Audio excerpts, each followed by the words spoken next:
Hello, everyone, and welcome back to The Film is Okie Dokie, the show where every other week we sit down, chat for a bit, then go watch a movie, and then come back and chat. I am Tommy. With me, as always, is...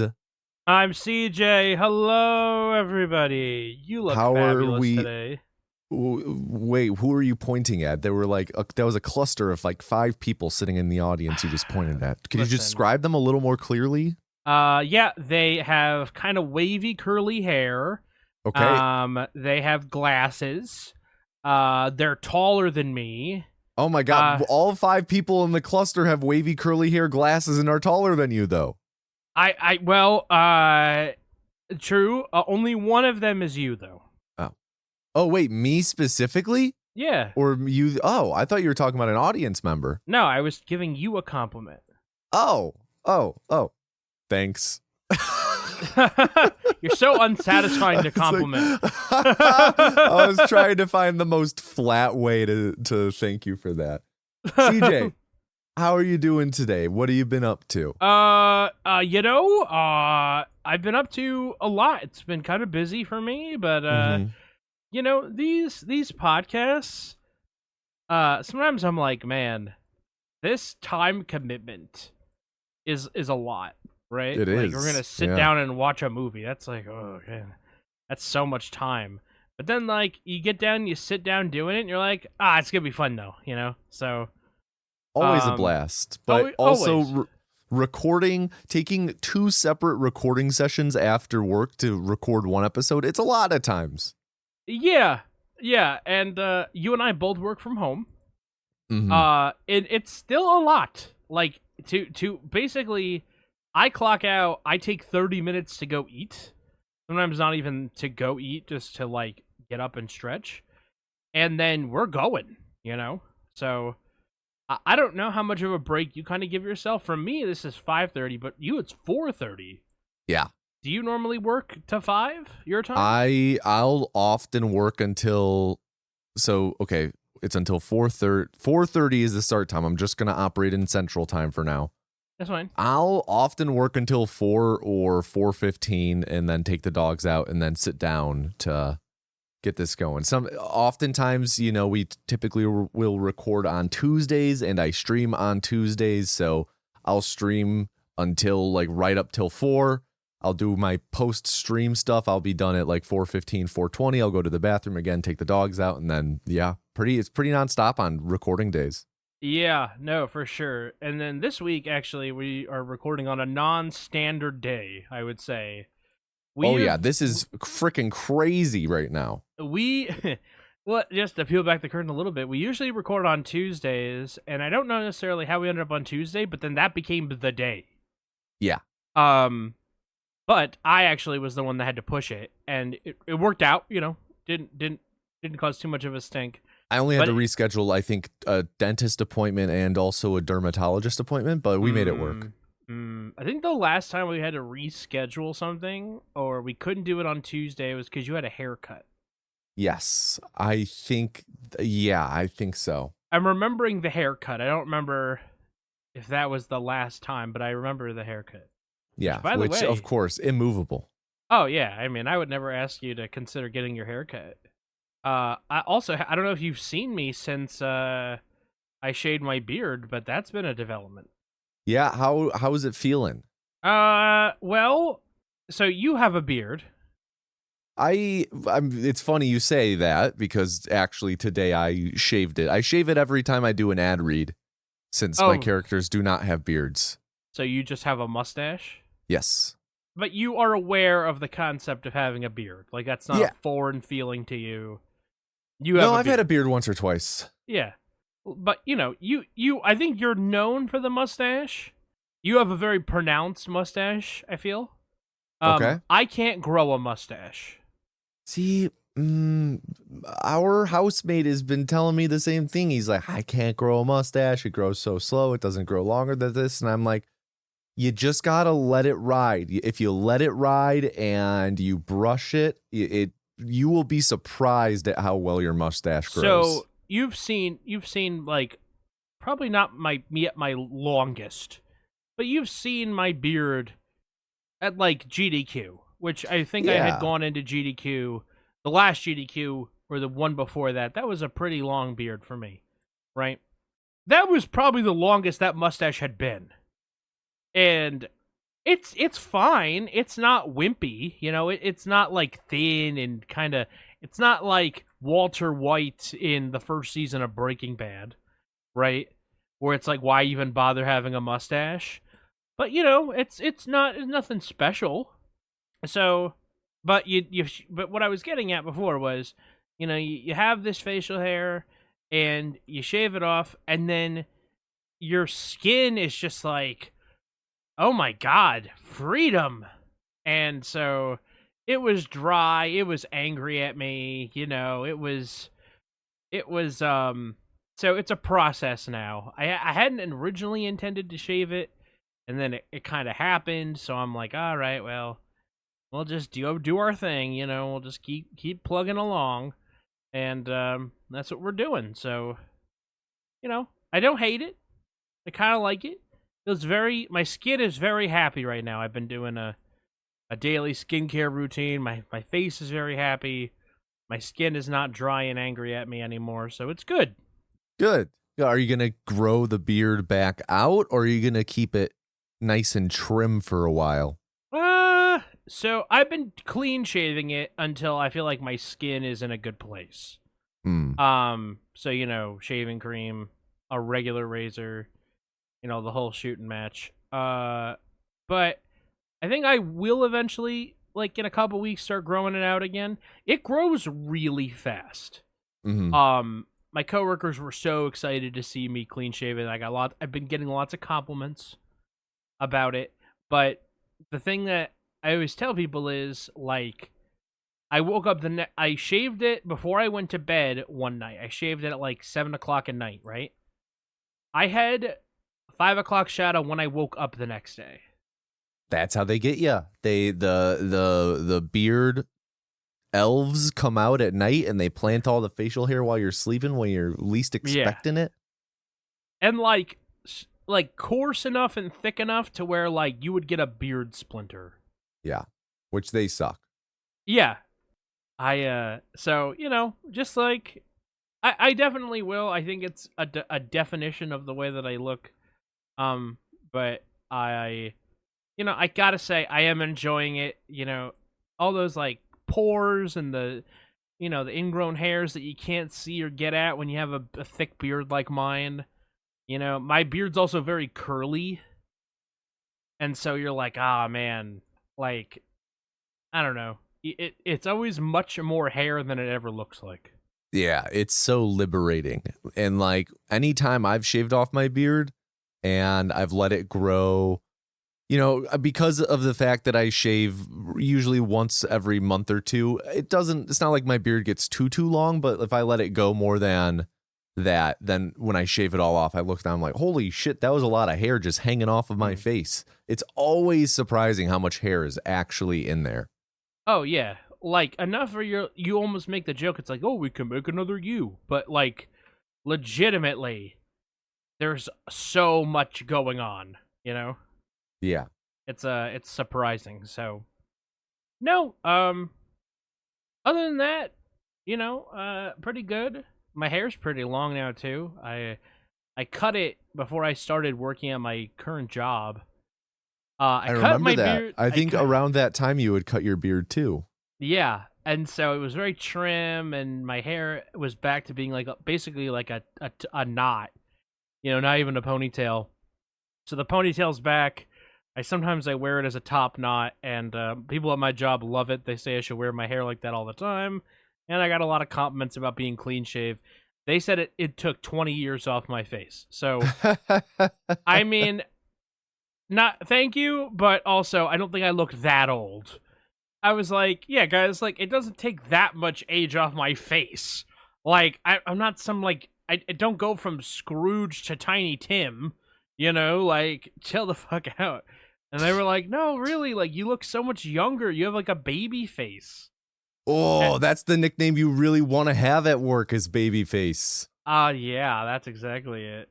So You should go around campaigning to my name is exclusively be called George Nelson, Babyface. not Babyface. Is that the van down by the river person? No, that's the guy from Oh Brother, Where Art Thou? The bank robber. Oh, the guy who's like Helios or Saturn or some shit. Yes, they like he gets all pouty when they call him Babyface.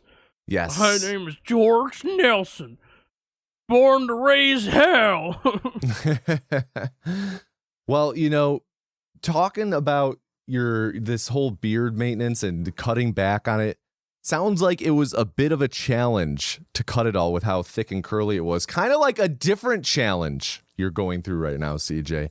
Your free content challenge where CJ is trying to exclusively watch films and TV and shows that are offered for free through services like Tubi or Freevee, Rest in Power.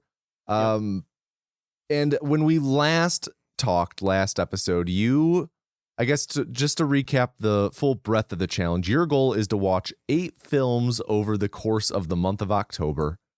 And there's some rules and stipulations around it and punishment. But when we last talked, you had watched 4 that counted towards the count of 8. You had watched Open Season, Scared Silly, Flight, London Has Fallen, and The Replacements. You had also watched Ella Enchanted, but it didn't count since you had already seen that. And then you had also watched Fantastic Four, which did not count because you rented it, and you will be punished for renting a movie and watching that at a later date. But have you made any more progress? Are you any closer to 8? Have you watched anything that maybe you're regretting having watched that you're going to have to tell me about that might lead to a punishment? So no, I have not. So there is something coming up that I am going to watch, which will result in a punishment, but I haven't watched it yet. So hold on, you are preemptively planning to violate the rules. Valid excuse. Okay. I rented a movie to watch in September, at the end of September, and then didn't watch it. And so if I don't watch it in 30 days, I lose the rental. So I'm not going to do that because I paid like $20 to rent the movie. Okay. So I've already spent the money, and I'm going to watch it in October because it expires before the end of October. Okay. So I will be watching Eddington before the end of October. Crazy. Yeah. You're going to watch Eddington? Oh, I cannot wait to hear your thoughts about that. We are going to have to talk about that. So the other aspect of the challenge is I try to watch stuff that I haven't seen before. Right. Which is why Ella Enchanted did not count. So, first of all, I watched Trumbo, which doesn't count, on YouTube. YouTube has free movies. And I watched Trumbo, which didn't count. Love that movie. Has one of my favorite quotes from a movie in it. It's the guy, Walter White, Bryan Cranston. And I just love movies about Hollywood. I think that movie has one of the most unintentionally funny scenes that makes me laugh really hard. There's a scene where they go to John Goodman's character, who owns like a really shitty, like campy, like film house, and that he is employing Dalton Trumbo even though he's on the blacklist, and they're like, oh, maybe John Wayne will do one of your pictures, and he's like, gee, that's swell, but I don't think you and I are gonna be friends. And he like goes to he picks up a baseball bat. He goes, you're gonna call me a pinko in the papers? Go ahead. People that watch my movies can't fucking read. And he starts swinging this bat around his office. You don't understand. I make garbage.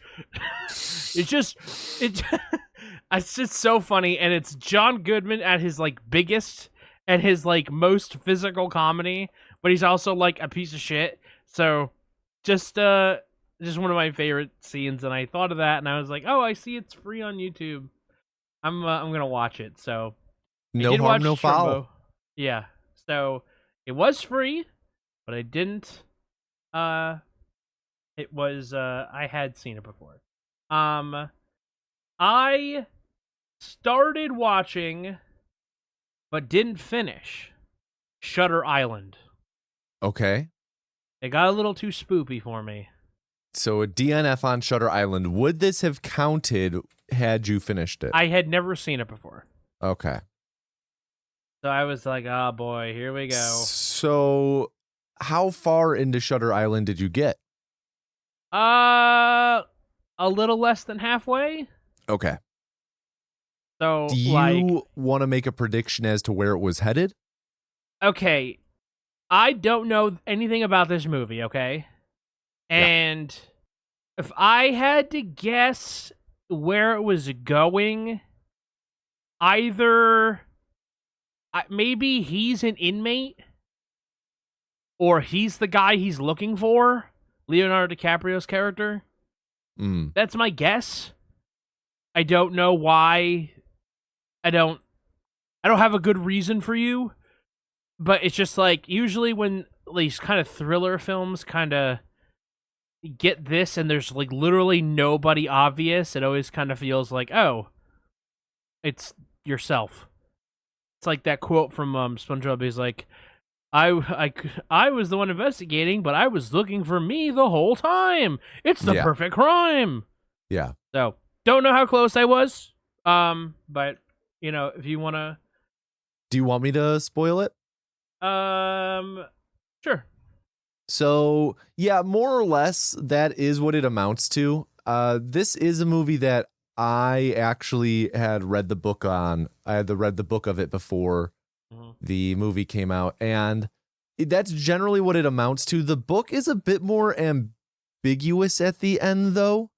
But it does amount to that. Like, Leo is the dude he was searching for, and like their names are anagrams for each other.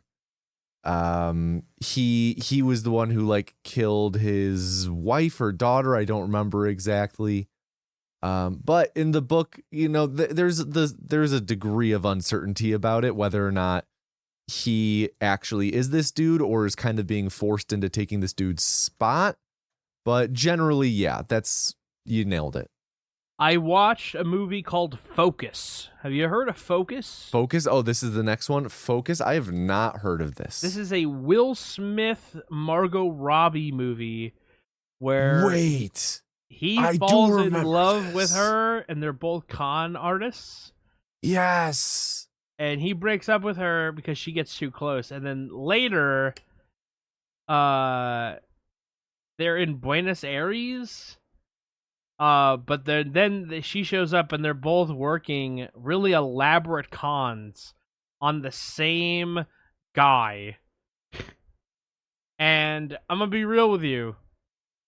This movie is the most nothing burger movie ever. I left this movie not feeling positive or negative or like anything.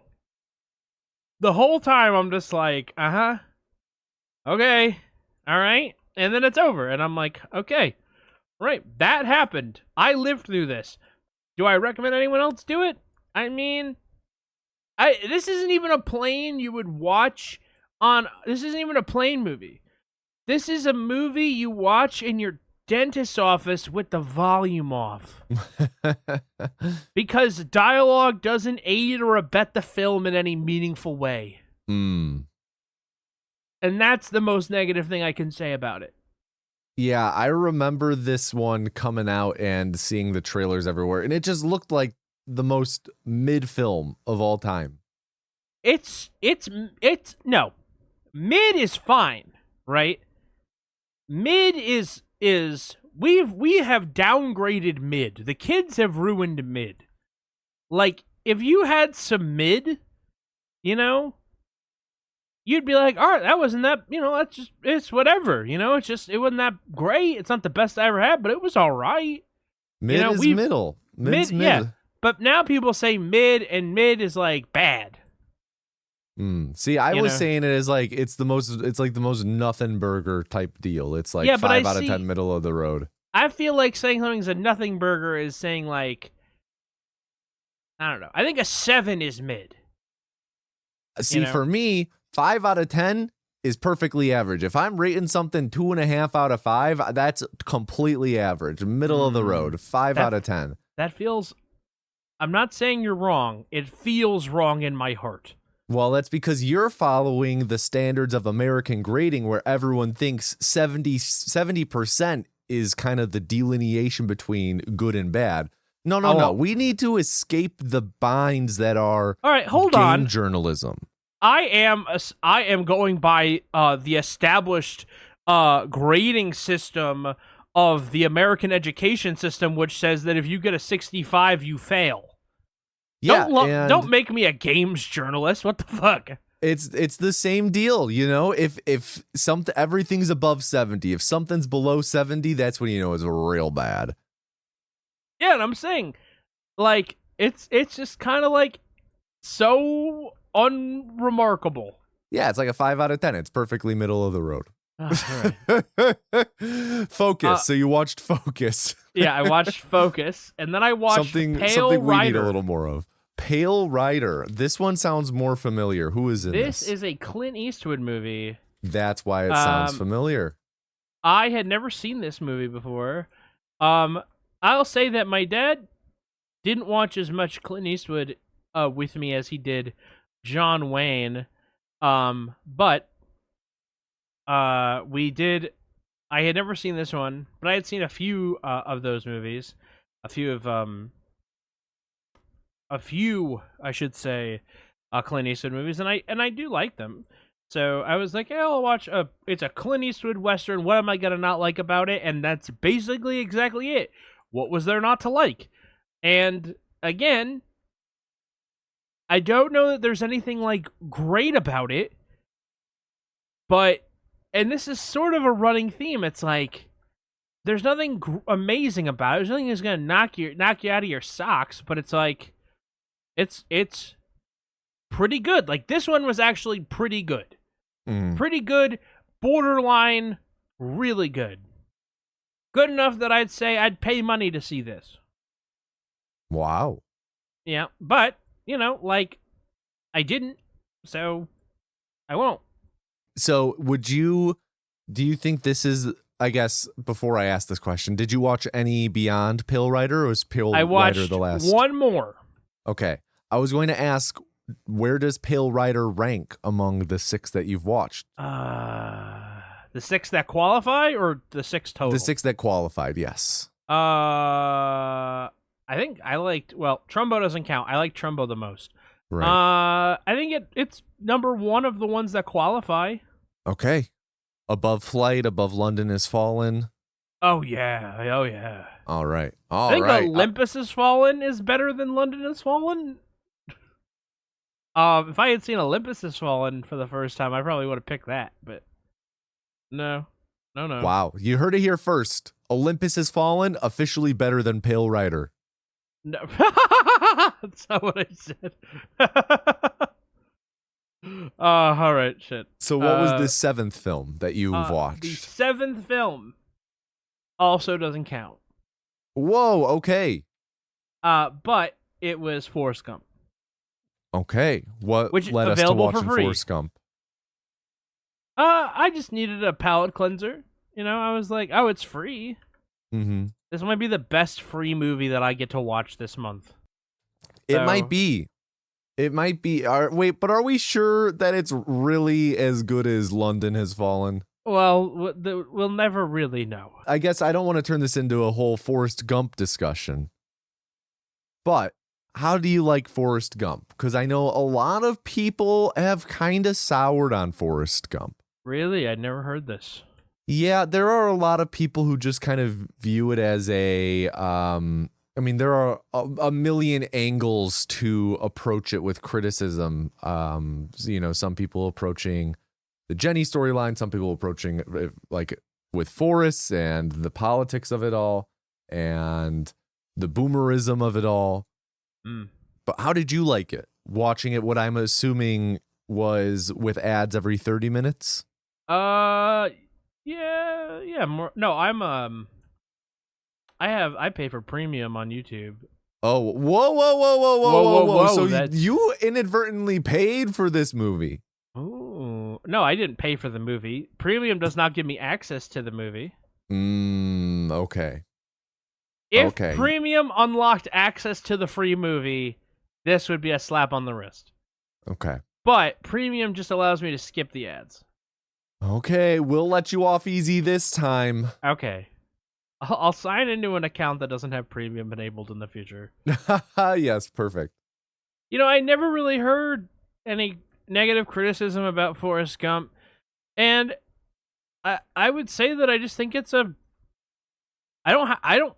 Maybe I'm not thinking critically enough, but I just don't have a problem with any of it. That's totally okay. I have never really sat down and thought, like, oh man, it's so fucked up. Like, yeah, I mean, it is kind of fucked up that Jenny leaves and only comes back when she's dying, you know? Like, but, I mean, that's kind of... The balancing out of that is that, like, she's like, Forrest will be a great dad to her son, right? But at the same time, I don't know. I thought it was just like, hey, one guy did all this. You know, when I saw it for the first time when I was like a teenager, I thought it was a great movie. I mean, I think it's one of the most foundational American films, like in general. It's huge. Yeah, I could get behind that. If you're of a certain age, definitely. You know, I don't think Marty Scorsese's going to agree with you, but, you know, he's kind of all over the place. So anyway. you think Martin Scorsese hates Forrest Gump? That's what I said. Wow. Like Martin Scorsese hates Forrest Gump. Martin Scorsese would rather watch The Bicycle Thief with English subtitles, broadcast in Italian, than watch Forrest Gump. See, I don't know. I don't know if Martin Scorsese is that. I don't think he's sniffing the farts that much. On The Bicycle Thief? Yeah. Compared to Forrest Gump, I don't know if he's sniffing that many farts. I don't know if you know this. I took that Bicycle Thief quote directly from an interview he did about it was a press interview he did. So I know that he really likes The Bicycle Thief. I don't know if he really hates wow. Forrest Gump. Yeah, I know. Cheater. Can't believe that. Can't believe you would just pull the wool over my eyes like that. So, Forrest Gump of Wall Street. Forrest Gump ranking probably on top out of all of these, counting and not counting. Yeah. That's pretty fair. Okay. I do really like Trumbo, but just in terms of the best, you know. Yeah. So, you are 6 out of 8 on your way to completing this challenge. You've got 9 days left in 1 week when we're recording on like the 28th or so. Do you think you'll have finished this challenge by then? Or are you going to maybe hold off to finish one like next Friday on Halloween to wrap up the month? My goal is to have it so that in the post show of this episode, we will have the finale of the challenge.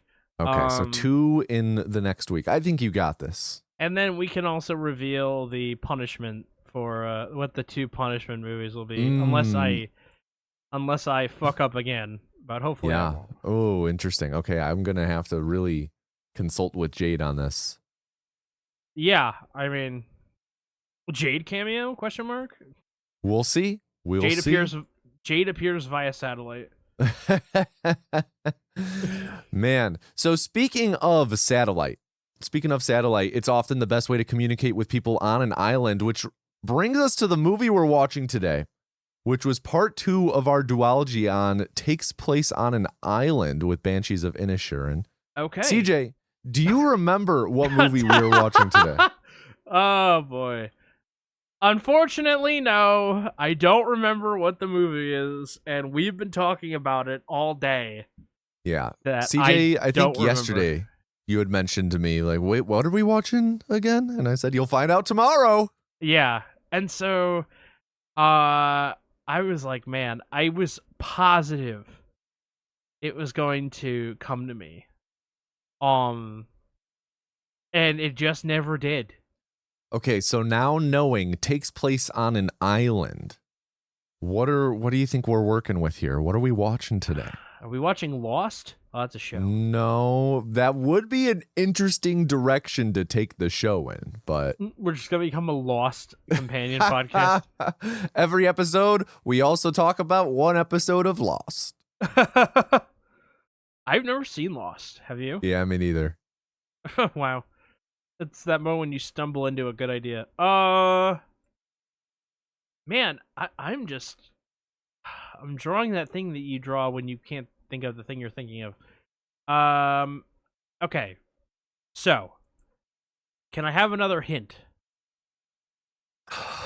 This movie is not this movie is part of a series.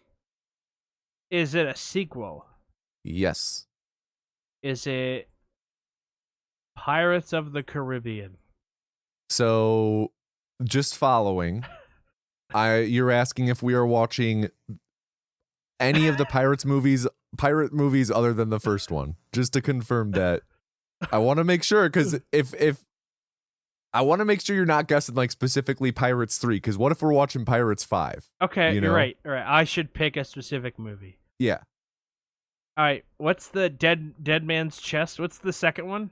Dead Men Tell No Tales? Pirates of the Caribbean. It doesn't bode well for me if you have to look up the names of Dead the movies. Man's Chest. Yes, so we are not watching Pirates of the Caribbean today. Any of them. Oh, God. Okay. God, this is not an act, people. I'm so sorry. Are we watching... Oh, God. All right, give me another hint. Okay. This is the second movie in this series. Okay. We did not watch the first on this show, but we have both seen the first. Okay. Is this movie Back to the Future Part 2? No, it is not. Is this Grease 2? No. Here's another big hint. This morning, I sent you 2 detective emojis and said, we're going to solve a murder together. Is it Shutter Island? No, it's not Shutter Island, though I have heard good things about the book it's based on. Wouldn't it be so funny if it was Shutter Island and I accidentally watched it? You accidentally watched the first half and noped out and now have to endure the whole thing? I have to rewatch the first half, know how it ends, and have to watch the second half. Is it Chicken Man? What's that guy's name? Chicken Man? Oh, I think you're on the right track. Might his initials be the letters BB? Bill Belichick? No. I was thinking about Daniel Craig. Yeah. His character's initials are BB.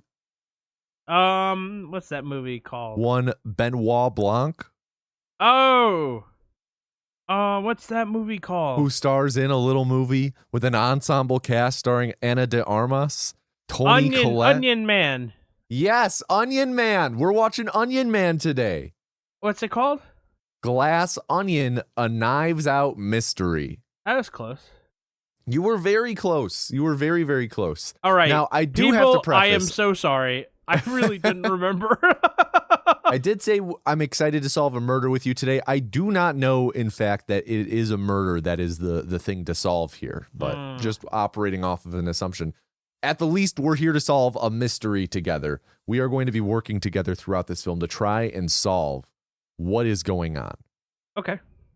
So, CJ, what do you know about this movie? What's your experience with it? And I know guess it's not called Onion Man. Right. And by extension, what's your experience with Knives Out? I saw Knives Out for the first time with me madre earlier this year or very late last year. Okay. And pretty good. I was really surprised that, like, people had not banged the table for it.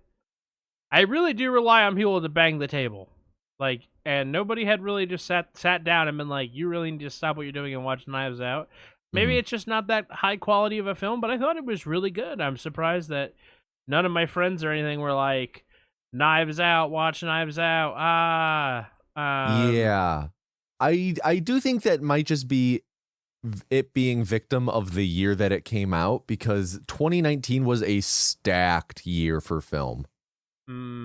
Yeah, Parasite, Joker, Midsummer, Little Women, Once Upon a Time in Hollywood, Endgame, Us, The Lighthouse, 1917, Uncut Gems. Like there were, and that's just naming a handful off the top of my head. There are a lot more big films that came out in 2019.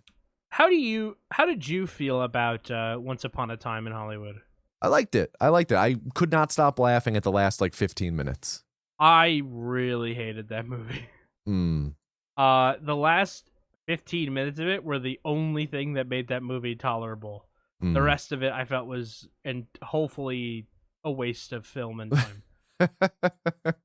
Well, we'll make sure we pass that on to Quentin Tarantino, who's probably watching what was it, the Italian piano maker movie? That was with the Martin bike thief with Marty. Yeah, yeah, that's it. the Italian piano maker. Yeah, that's a different movie. Yeah. So Knives Out, you liked it. You were surprised that it had taken so long for you to get to it. Yeah, and then I know that they're making a third one, right? Yes, it's coming out within a month or so of this episode releasing. I think Batista's in this. In Glass Onion, I believe Batista is in this. I think also Edward Norton is in this one. I think Catherine Hahn might be in this one. But it's again Catherine Hahn, Agatha all along. Yes.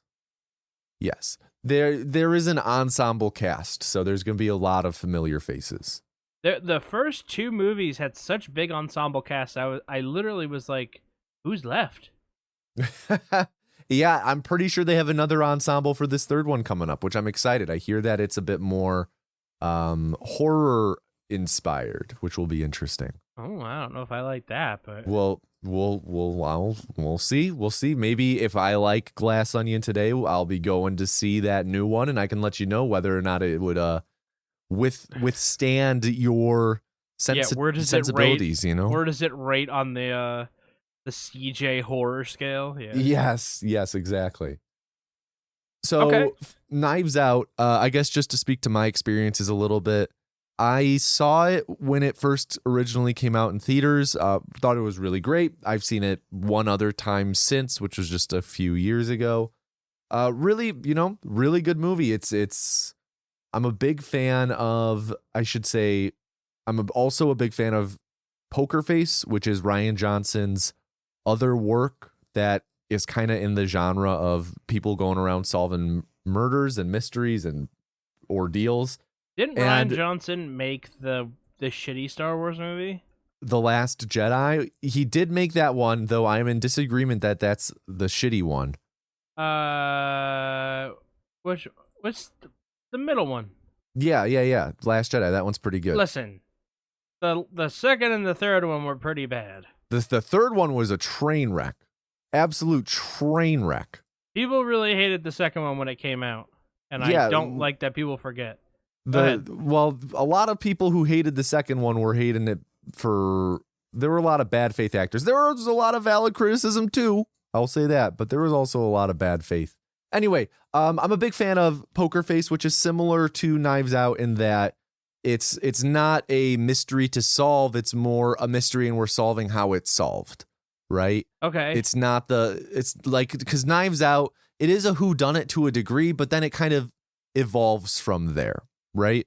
Sure. And Poker Face is kind of Columbo-esque in that way. It's kind of more in that, but I guess I'm curious how similar to Knives Out Glass Onion will be. Is this something where we're going to know a third or halfway through the movie who committed a crime that is of interest, and then it's going to be trying to figure out how to catch them?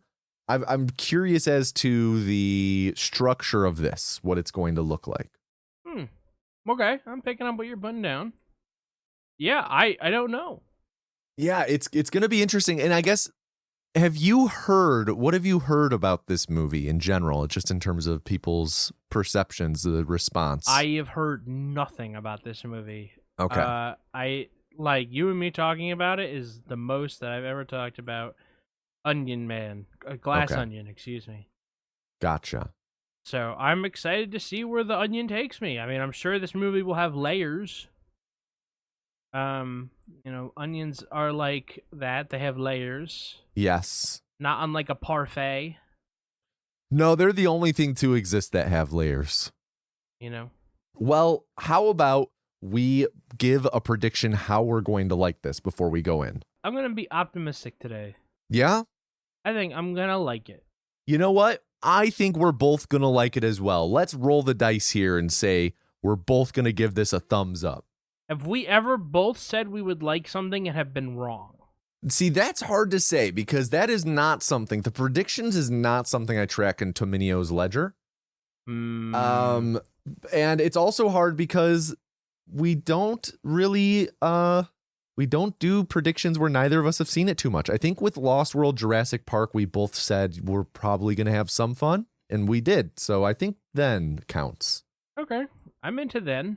Then yeah. Works. I am curious because I know that when this came out, there was, I wouldn't say it was unanimously loved. There was a bit of division in the reception. So I'm curious to see whether that's something that was just like a thing in the moment, Sometimes things just don't quite stick because of the exact moment that they release, or if that's something that lingers as a whole throughout the movie. We'll see.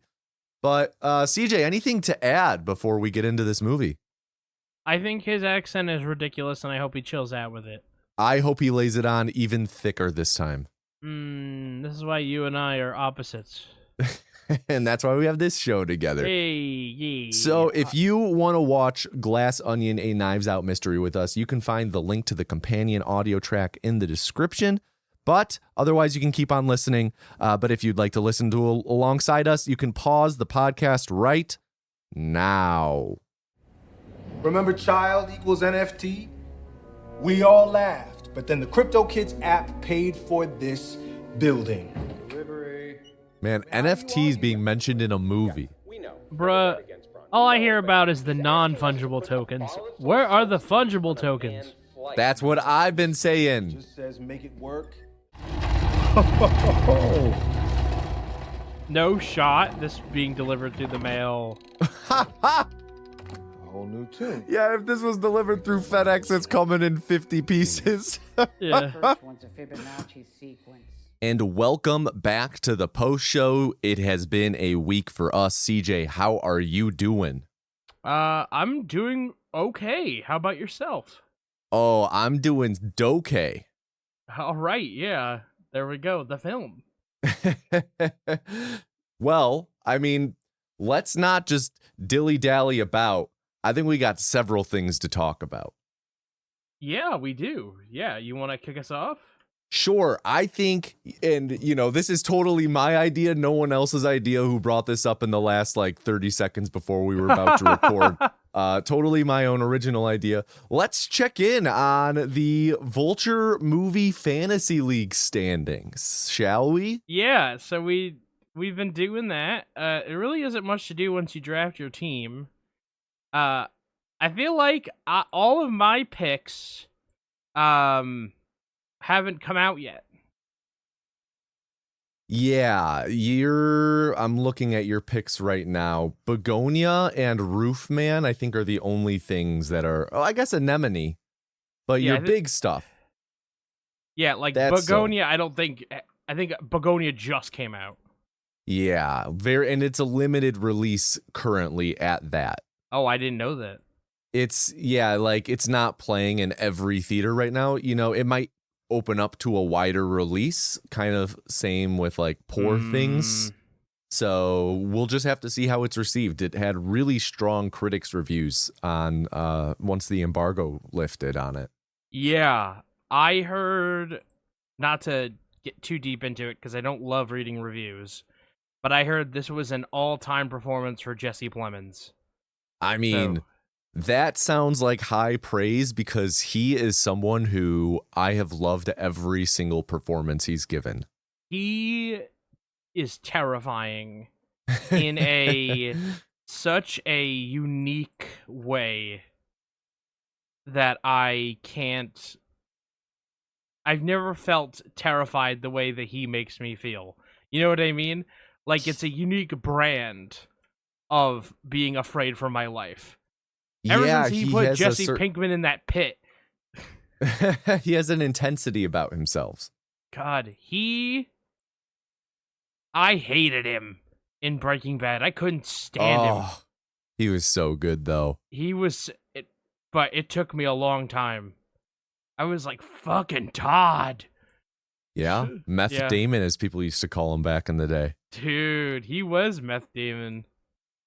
Dude, do you remember him in The Irishman? Yeah. I mean, that's his Scorsese classic now. As he shows up for 2 minutes, 3 hours into the movie. He was in he was in another gangster movie. He was in Whitey Bulger, that movie, Black Mass. Oh yeah, Black Mass. I think or is White what that Mass, was whatever called. it was. Yeah. Yeah. I remember he gets the shit beat out of him, and then he beats the shit out of that guy later. Do you have a favorite Jesse Plemons role? It's gotta be from Breaking Bad. Yeah. Dude, he's fucking terrifying. I mean, he is, and especially in El Camino. Oh, spoilers. Be careful. Spoilers for El Camino and Breaking Bad starting right now. So the scene in El Camino where he basically takes Jesse to help him move, right? Yeah. And it's like that whole time when you're like, Jesse's like, what are you doing? Right? And Todd's like, I needed help moving. What was I supposed to do? Right? It's like, so you took the prisoner with you? Even Jesse's confused. And then there's that scene at the end, or at the end of the flashback, where he points the gun at Todd. And he's like, you can kill me, but, there's still the little boy. And Uncle Jack and, the rest of them made you a promise. So, like, they're going to have to go back there, and they're not going to be quick with it. That's exactly how he delivers it. It's fucking terrifying. Well, don't forget that he also offers to buy pepperoni pizza. Yeah, that's right. Oh my god. I remember when he offers to give him Ben and Jerry's. Yeah. Just such a twisted role. I mean, we could sit here and talk about how good he is in that, but ultimately it's also the writing of Vince Gilligan in that. Yeah. Just phenomenal. I'm very excited for his new show that's coming out starring Ray Seahorn. Oh yeah, she's she was the one that played Kim Wexler, right? Yes, which one of the greatest performances of all time on television. Crazy that got snubbed. And now we are dipping into spoilers for Better Call Saul. Better Call Saul, I was about to say. Better Call Saul, when she's on the bus crying. Yeah. Oh my god. Yeah. How did she not win an Emmy? I know. But getting back a little bit. Yeah. Have you seen the movie Game Night? I feel like this is one of those comedies that I saw the trailer for and was like, why would I watch this? Is this the one where Will Ferrell turns his house into a casino? No, I'm not familiar with that one. All right, go ahead. No, I haven't. Game Night is, in short, that is my favorite Jesse Plemons role. He plays a neighbor who is a cop, and I don't want to say, maybe this is a future Okie Dokie film. Maybe I don't want to disclose too much, but okay. He's fantastic in Game Night. Anyway, we were talking Begonia. We were talking Vulture Fantasy League. Yeah. The big earners, one battle after another. And what was the other one that people keep earning points for right now? If I had legs, I'd kick you. That's right. Jade scored a ton of points today with If I Had Legs, I Kicked You, because today we had the first nominations of the seasons go out. with the Gotham Awards. Have you ever heard of these? Because I had not. I had not, but Gotham would imply New York. Yeah. So, I had assumed, and I haven't caught up on the Discord if you would explain this, but is this films produced in New York? Specifically the northeastern United States. Okay. So we just had the nominations for those, and the big winners the big winners in terms of nomination numbers that contribute to this are If I Had Legs, I Kick You and One Battle After Another.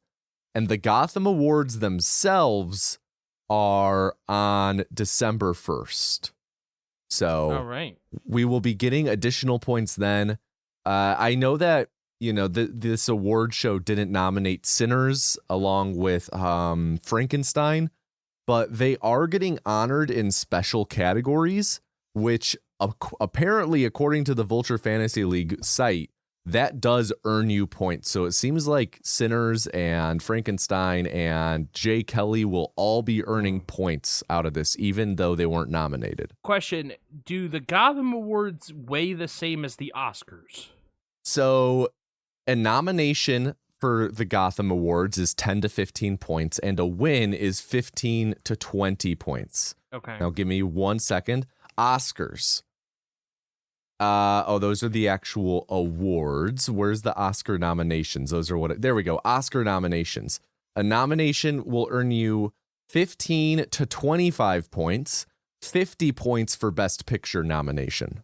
Okay, so they don't scale the same. Obviously, you want to try and appeal to the Oscars. Yes. And then for winning Oscars, 50 to 75 points. Best Picture winner is 100 points. So, all right. Oscars are real important for this. Yeah. I think I tried to go the box office route, but none of my movies have come out yet. That's where I'm at. I'm just waiting for Wicked, man. I'm waiting for Wicked. Yeah. I need me Wicked. I need Zootopia to be a bang. And honestly, it's going to be a total coin toss. Like, that could be $1 billion movie. That could be to streaming in 3 weeks. I have no Zootopia? clue. Yeah. Yeah. Yeah, I have no gauge. I saw the trailer, and I never watched trailers. And I saw the trailer, and I was like, oh, good. That looks pretty good. I'd see that. I don't know why. I'd watch that. I'd go to the theater, I guess.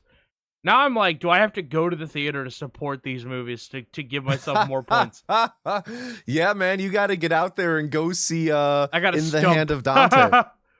I don't think I'm going to go see In the Hand of Dante, but we'll talk, Oh, that's funny. Well, we will continue to monitor the standings as things go out. I guess I should just list through our first place.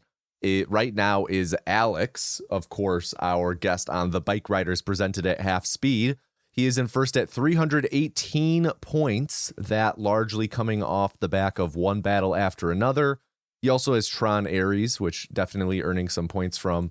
And then second place is Ironhead at 206 points, earning some of those from Smashing Machine, him, but again, largely One Battle After Another. And then there's a pretty sizable gap between second and third, that being between Ironhead and Jade. Jade sitting at 66 points, largely off of If I Had Legs, I'd Kick You. And CJ, you are behind Jade by just 1 point. Do you have any, I don't know, maybe threats or warnings to issue Jade here with this 1 point difference? I have no idea what I even earned points for. Wow. That didn't come across very threatening. That's true. It did. Put them up. Wow. Yeah. You hear that, Jade? Maybe we'll have to have a what do they call it? A squared circle showdown. Yeah. Can I be honest? Yeah. I know I have the size advantage over Jade. I think Jade would kick my ass. I believe it. Oh yeah. I think I don't think I would want to hit her, but even if I could, I don't think I would win. Wow. CJ openly saying that you would hit Jade. That's not exactly what I said, but all right. Unprompted, I would hit Jade. Put it on a bumper sticker. God damn it, Put that CJ. on the box art. Yeah. Oh my gosh. So switching gears a little bit, in the pre-show, you had mentioned you were planning to watch Eddington. It's a I longer haven't done movie. it. Okay, I was just checking in. It's a longer movie. I wasn't sure if you had found the time for it. Yeah, it expires on the 3rd. It hopefully gets watched. Wait, on the 3rd, that means you could watch it in time for it to not count as a punishment. Yeah, it's true, but I don't know how free I'm going to be this weekend. Okay. So well, it's a 6 of one, half dozen of the other type deal, you know. Gotcha. Well, we will check in on that next episode when we're watching something that CJ's already picked out, right? CJ, you got us locked and loaded for next episode? Of course. Okay, sweet. Why would I come to the show and not have something picked out? Nervous sigh. Well, you have been picking a lot of things to watch lately with your challenge that's going on. Yeah, so I believe I'm done. I believe I'm free. Okay. So in the pre-show, we were at 6 of 8. Yes. You filled it out. I believe I have. Okay. All right, so first, I watched another movie that I had seen before, which doesn't count. Right. I watched 2012, which I had seen one time in the theaters. So I don't know if I ever said this. My class, I was the class of 2012. And so our class slogan was "It ends with us," and like we had like all the shirts and stuff. Like that was our whole deal. And the best part was like, we weren't gonna have to like deal with it, right? We were gonna say, oh yeah, the world's gonna end with us, and then we were graduated by the time that the Mayan calendar actually rolled around. So it wasn't like we had to like answer for the claim or the motto, right? Because the underclassmen were like giving us shit, and we're like, okay, first of all, screw you, juniors and sophomores, and second of all, we won't be here to talk to you about it. Plus, like, it was the coolest slogan for any class since like 99 or 2000. So, suck it. I think COVID had a pretty good one, but I don't remember it off the top of my head. Anyways, so I watched that. That movie, I don't even. It literally was just made to profit off of that. Like 100%. it has no film merit. It is the quote from Michael Caine. He's like, I just watched Jaws for the Revenge and it's rubbish. And he's like, I've never seen the film, but I saw the house I bought my mother and it's lovely. Right? Like, I hope that everybody involved got a nice payday.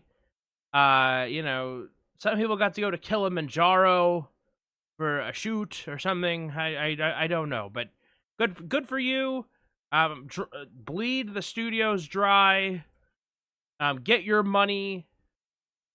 Spread the wealth. Whatever. I hope you got your money, cause woof, man, you made people pay to see that piece of shit. A film of little to no redeeming, no heart either. I can deal with something that has no redeeming character, but no heart. So how was it now watching it? I mean, you saw it in theaters and now you watched it for free with ads, or no ads? I did watch it with ads. I signed out to watch it with ads for our last conversation.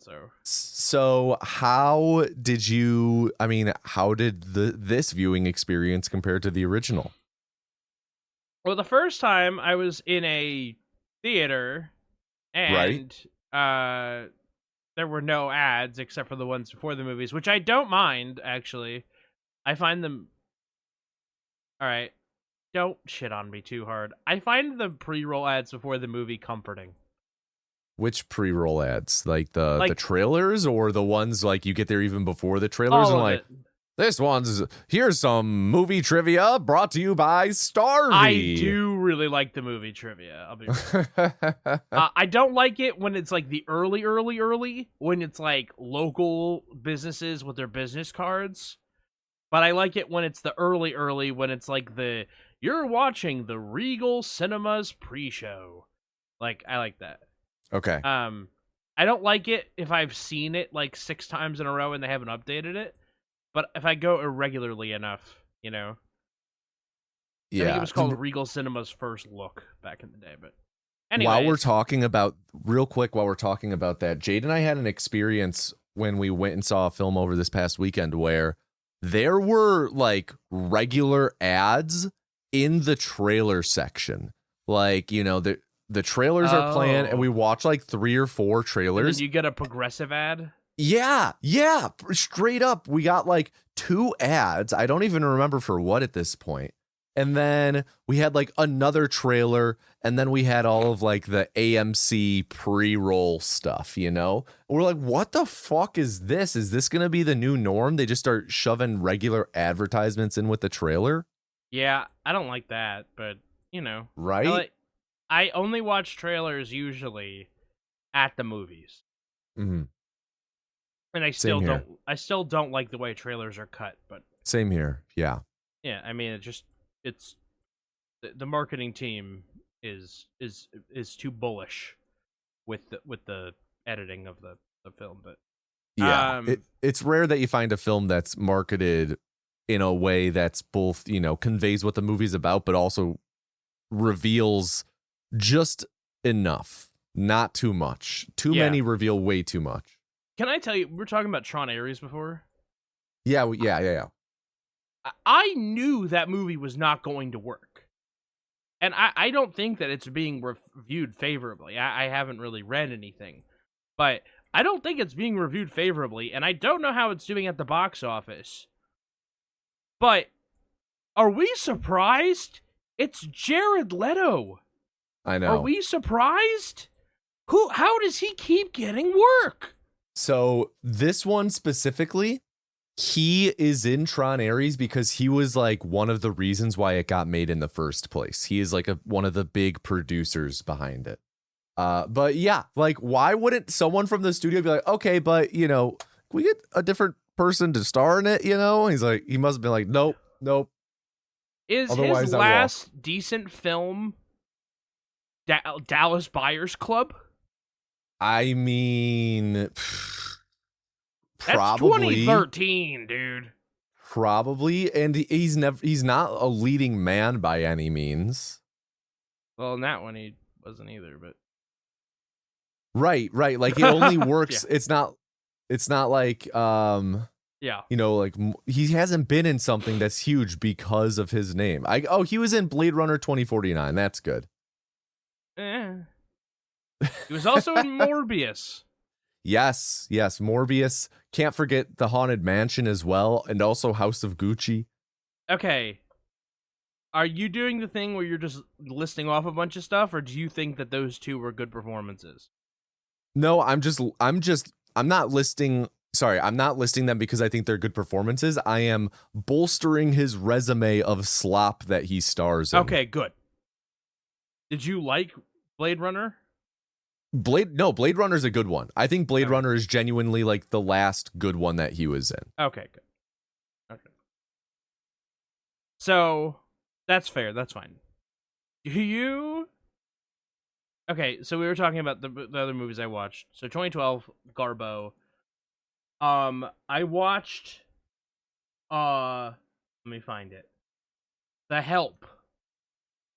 Wait, is this counting? Yeah, this is. I had never seen The Help. Okay.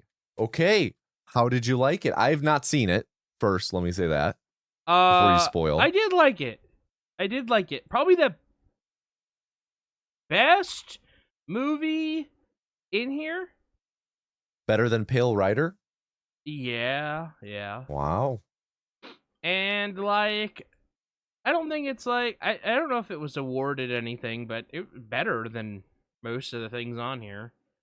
Yeah, I mean, I saw it was on here. It was a no-brainer to go watch it. So, yeah, I liked that a lot. I definitely recommend if you haven't seen it, go see it. There is a pretty funny sequence in there. And don't forget the post-credit scene. Yeah, yes, of course. And then I watched. I gotta go back through my filmography here. Teen Titans: Trouble in Tokyo. And how was this? It was like 2 episodes of a Teen Titans, which I liked. But it was not very movie-esque, but I count it.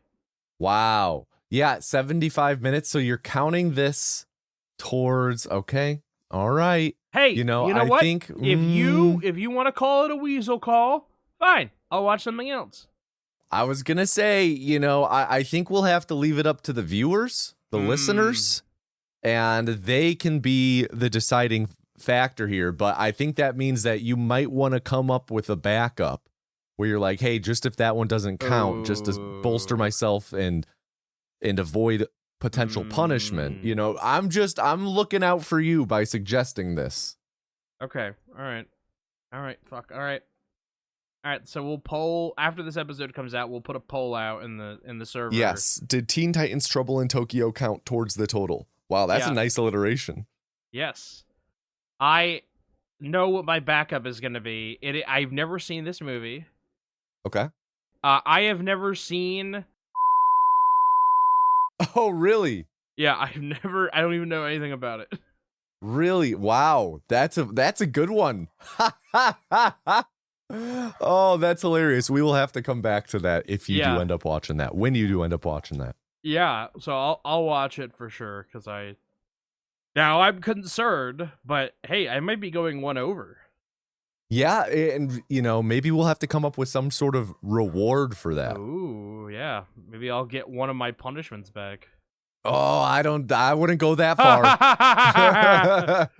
I get to watch one of my punishments at 1.25 speed. Oh, there you go. That's it. That's it. All right. So, I may be done with the movie challenge, and I want to say, I did this because I wanted to see if you could, what your life would be like, what your experience would be like. Would you have access to quality things to watch if you just went free? Or free with ads, right? Yeah. And I gotta say, you're not getting the cream of the crop, right? But there's some good stuff in here. Yeah, like maybe 1 or 2 in 8 are good. Yeah, like for example, you can watch on YouTube right now for free. Things I chose not to watch. You can watch The Little Shop of Hoarders. You can watch Trumbo, Shutter Island, Unforgiven. All of those are really, really good. Leon the Professional, The Help, The Book of Eli is really good. Is it? Yeah, I've heard that. Yeah, have you seen it? I thought it was good when I saw it in 2009. See, and that's because you're in the target demo then. Okay. All right. The Notebook. The Martian is really good. So, like, all those movies I just read off, they're all pretty decent. Like, there's not, like, all of those are just on YouTube right now. There's free shows on YouTube. Like, that's just one platform. So, you can totally have free experiences and make it work, Yeah. Yeah. Well, super cool. Are we gonna, somehow bring this back in a future month? Maybe, like, no movies allowed, only TV? Maybe. And you're gonna have to watch like Gunsmoke the entire month. Maybe we'll do something, another challenge in the future. Okay. Well, I look forward to it, just like I look forward to talking about the movie we watched a week ago. Yeah. CJ, Glass Onion, A Knives Out Mystery. Yes, we watched that. How's it been stewing with you? It's stewing. Yeah. Yeah, I gotta say, so really, really high on it when we first ended. I was like, wow, really good. And then I had more time to think about it, so now I have some more thoughts. Okay. I'm interested to see how it stewed with you. Yeah, well, it also has been stewing. And gonna be real, I'm not wholly sure how I feel about it. So hoping to discover that through us talking about it. Okay. Well, I guess first, how are you feeling about it right now? Yay or nay? You liking it or So, surface level review? this is where I feel like the audience deserves a fair distinction. I enjoyed the time that you and I had together watching this. Mm-hmm. That is not something that I can say for every movie. Right off the bat, I will say, hey, I enjoyed watching this with you. And like I said, not something that I can say that I have with every movie. So, like, did I enjoy it? I did enjoy it. Now let's talk about, for me, like, the meat of it, right? Like, that's where I'm at. So, before we get to that, did you enjoy the time you spent watching it? Or are you not sure? Did I enjoy the time I spent watching specifically Glass Onion? Yeah. Oh, of course. I've said it. I've been on the record many times saying that I enjoy watching every movie we watch here on the Film is Okie Dokie. Well, there you go. There are some movies that we watch together that I don't have fun. Wow, that's I wish that that wasn't the case, because it's a blast every week sitting down with my friend to watch a movie. I do wish that you like could have a sitting down to similar watch experience. the movie with you, but I don't necessarily like all the movies we watch. I mean, that's okay. And I didn't say it wasn't okay. Mm. All right, so this is really broad strokes. Where am I at with it? My big problem is this is a movie you can only watch once. For me, this falls into the category of The Prestige. And Ooh, if you okay. know, go ahead. No, I want to hear more. That was just my my gut reaction. Okay. Once you know the twist, right?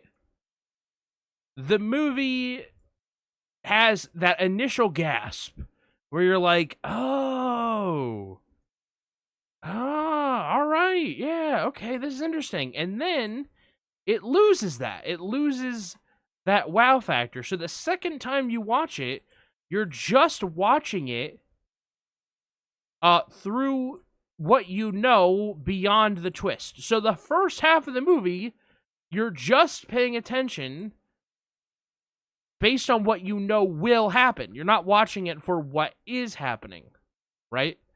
And I feel like that's what happens the second time that you watch The Prestige. You now know what happens and what is happening. So, every time that you see this happen, oh, that's what's happening. And so you just pay a closer attention to that detail. For some people, that's interesting, right? Like, oh, if you go back and you watch it, you'll notice this little detail that you didn't notice the first time.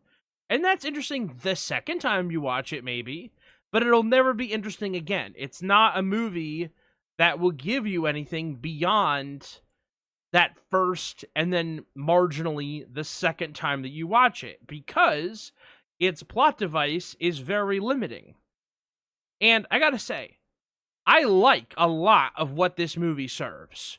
I like a lot about what this movie puts on the plate, right? I do. I really sincerely do. I like the Benoit Blanc character. I like a lot of the other pieces. I like all the other actors. I thought it was really fun. I thought it was funny. And I thought the ending, the resolution. Sorry. I felt the reveal, the soliloquy from Benoit Blanc to the perpetrator. I guess because I don't want to get into spoiler-rooney territory just yet. Right. But, to the perpetrator was very fun. But I don't like... It feels very much like you can never put this toothpaste back in the tube. So is this movie a one-trick pony? And I really don't like the resolution of it. Like, strongly dislike it. To the point where I'm like, this is how you chose to end what I would consider to be otherwise a very enjoyable film. This is disappointing to me. Those are my general broad stroke thoughts before we dive in more. And I also, to be quite frank, I expect to spend a little bit more time talking about the plot this time.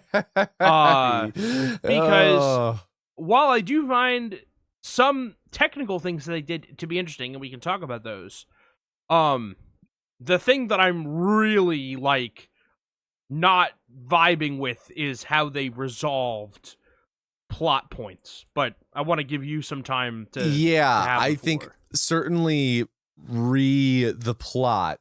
We're gonna have to do some hashing out on the finer details together to sort out exactly some of the things, because some of the things definitely got lost in the shuffle for me.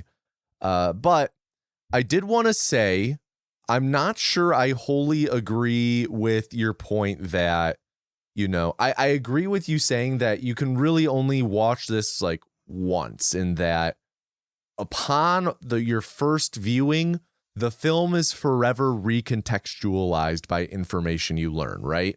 Yeah. And I think that's a really positive quality for a lot of movies. And personally, like for something like The Prestige, that just adds to the rewatchability. I've seen The Prestige multiple times and I enjoy it each time more than the last, because I feel that the twist is really well woven into the film to where it's like right in front of your face, and it's just, you know, you can't help but marvel at how it was done. There's, you know, that's what a really great twist should be. I agree with what you're saying though about this film. I think everything you said does really apply to this, because I don't think that it quite landed in that way, where when I watch it again, and we'll talk about the twist specifically, of course, but I mean, I don't think that the twist does much for us. I don't think that it adds much to the plot. Well, so okay, because the first time you watch it, it recontextualizes the whole film. It recontextualizes the first half. Yeah, but at that point, that's the entire film. And realistically, because the second half of the film is a flashback of the first half, which I guess is a spoiler, I apologize. Basically, that is the whole movie. Is just the first half. But I guess for me, what I'm trying to say is, like, for me, that twist didn't really add much to the first half. If I, you know, just like going back through and like skimming through scenes, like I'm like, knowing where this heads, it doesn't really add to it, you know, like Prestige or Sixth Sense, they have these twists that add to them on a rewatch, and I don't know, I don't, maybe I'm forgetting here, but there's nothing that having the information that you learn, having that information in the first half, nothing that leaps out at me that makes me go like, oh shit, you know? So yeah, I would agree. I think generally though, I did like this movie. I think it's really fun. I think that there's enough bells and whistles to it that it's enjoyable regardless of how you feel about the plot. I do think that the weakest thing though is the plot, but like the characters are fun. Yeah. It has all of the makings of what made Knives Out great, like all around the edges and on the surface. The filmmaking is spectacular. Yeah. It's missing, honestly, what this film feels like it's missing is the vomit. Straight up. That's such a good way to put it. It's missing that killer hook, you know? That is that unique how we're going to solve it. And it had a lot of red herring type things that ultimately get resolved in a way that, I'm saying this in a negative because I don't particularly like his other work that I've seen, but in a way that felt Rian Johnson-y, which we can get to. I'm sure we'll have lots to talk about. But because I want to spend a lot of time on the plot, would you like to talk about some of the technical points first? I know we don't usually do that, but like I said, I think we're going to spend most of our time today talking about plot and character. Yeah, I agree. We should talk about that first, but before we can do that, we of course have to recap the film. Well, wouldn't that be talking about the plot? Oh, I see what you're saying. Okay. So because I feel like just the way that it's going to unfold, because it's a mystery. Yes. We're going to be talking a lot about our critiques of it as we go through the recap. More so than usual, I think. Yes. Okay. Yeah. Sweet. Totally. Yeah. Totally down for that. Yeah. Let's turn this up. Just like Ryan Johnson turns you on your head. Yeah. Exactly. We're gonna do the same here. Okay. First thing I want to talk about from a technical standpoint, there's a ton of shots in the beginning where Benoit Blanc, played by James Bond, who I forget his name. Daniel Craig, thank you. Hudson Valley native. Where Daniel Craig is in these long shots, right? It's like Edward Norton talking to everybody, and Daniel Craig's in the background over Edward Norton's shoulder, right? Or like Batista is watching his girlfriend cuck him, and Benoit Blanc is behind him over his shoulder. And I really love the use of the camera in that way. It does a lot. It makes it very obvious he's the outsider here. It makes it very visually obvious that he's not a part of their world. He's an observer of it. It also does a great job, kind of subtly in a way, and I don't know if this was intentional, but I don't know that it wasn't unintentional, which is, the crux of film analysis. It's almost like there's a morality compass element to this, and I don't like the angel on your shoulder type thing, but there's a recontextualization to a specific scene, and this is that Batista scene. In the original scene, I believe you only see Daniel Craig, but in the reframe of that shot later on, you see somebody else, and they're over both shoulders. Which I thought was interesting, because at that point you understand one of them is doing this for one reason and the other one is doing this for completely different reasons, right? And their moral compasses, while they are aligned temporarily, are pointing in completely different directions. So I found that to be a unique touch. I mean, that's all camera work, right? Yes. That's framing, that's staging. I found the set to be really uninteresting, which sounds preposterous when we're talking about a giant glass onion. But I found that idea didn't translate visually at all, because you see through glass. You don't really get a visual of it. It's not like a big castle or a manor like it was in the first one. That one was an old house. Yeah. The house was a character because it was about people navigating the house and how you couldn't go through the house without someone seeing you or without anyone hearing you on the stairs because the stairs were creaky. Yes, much closer quarters. Yeah, the house was a character. This is a fucking island, right? This is predicated on space and... right, who's controlling the situation? And the whole pretense is this guy is supposed to be a genius millionaire or billionaire or whatever, and he has his own private island and he's inviting you all there. Right? That's the circumstances that create the mystery. But we don't get there until really late. Again, that's more plot related. But the time that we spend in those locations, the rooms we don't get to explore.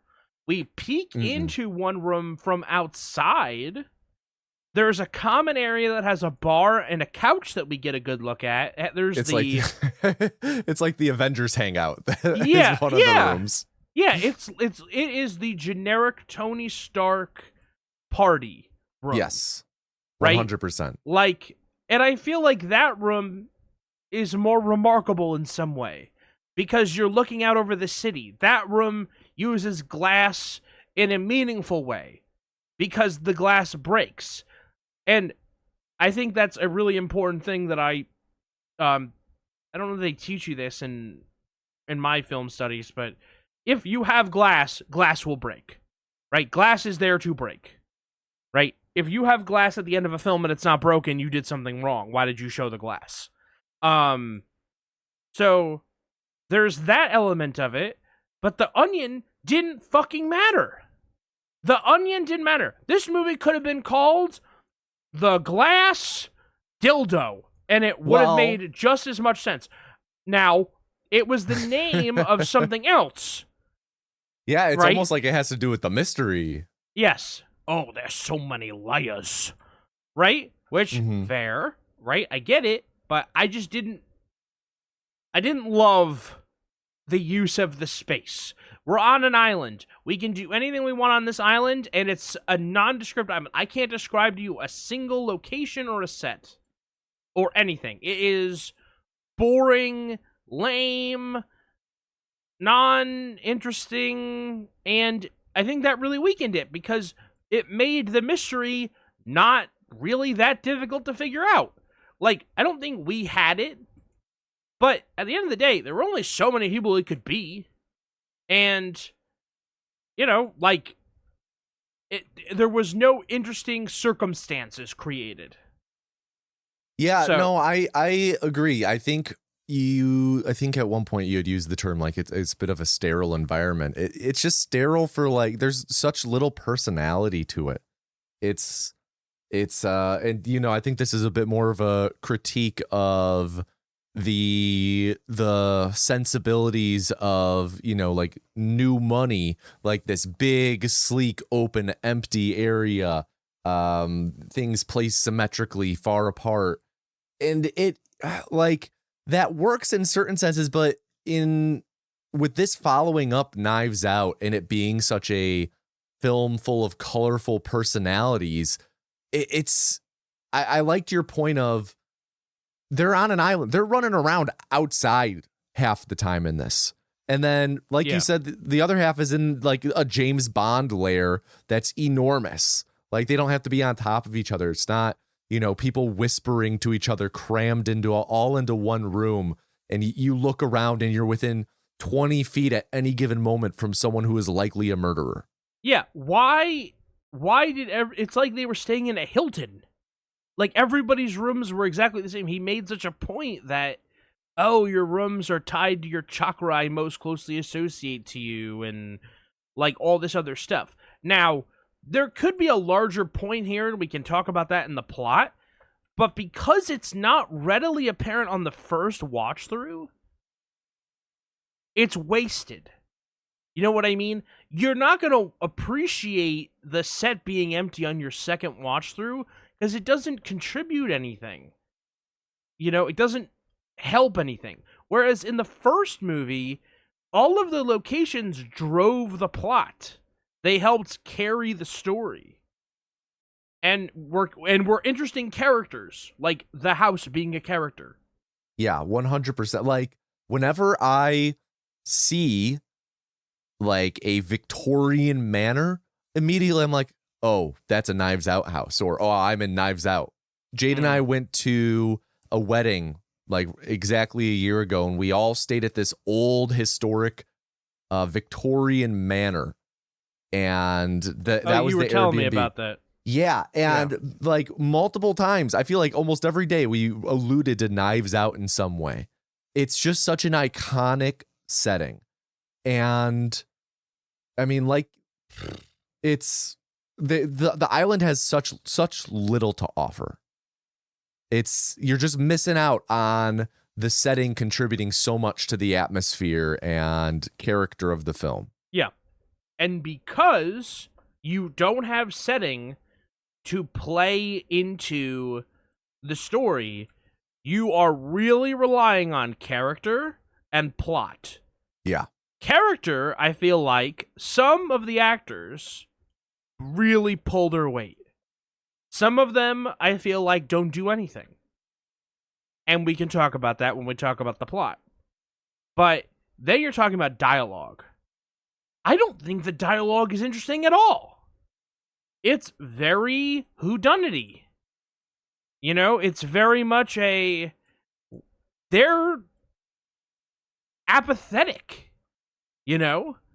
Again, we haven't gotten to the plot, and I keep saying that, but I'm trying to be not spoilery. But they don't even want to really be there. You know?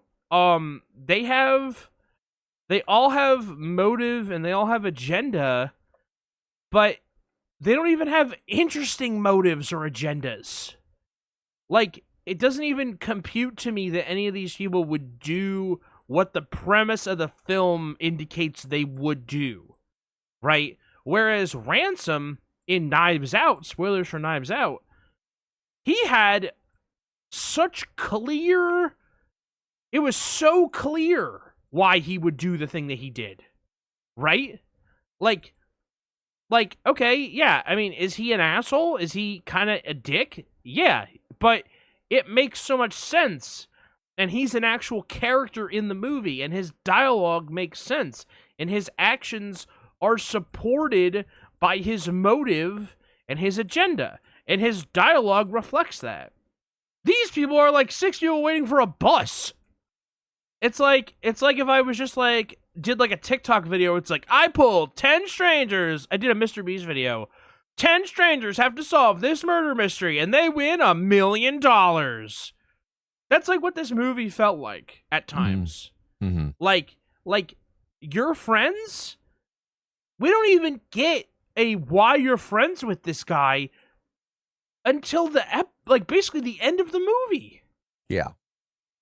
So, like, I feel like, wrapping back around to the setting, because they didn't utilize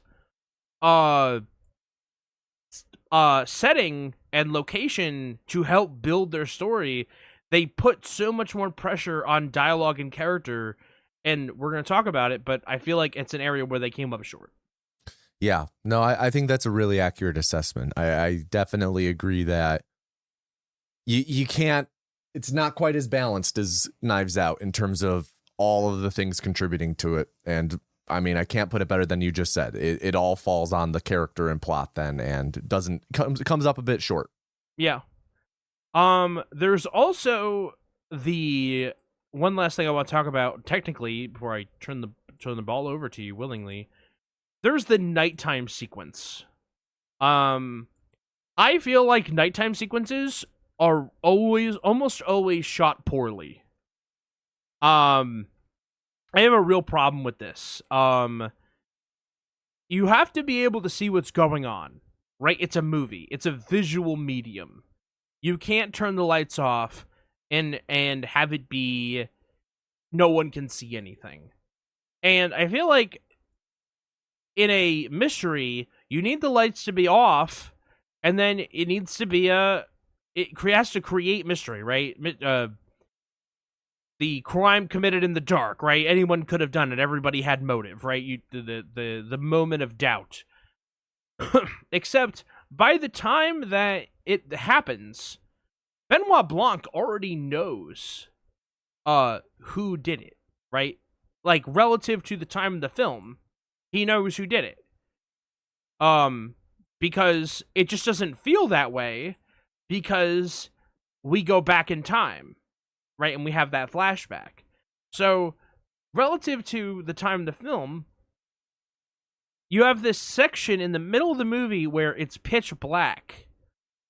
Something happens of plot significance, and it's really dark.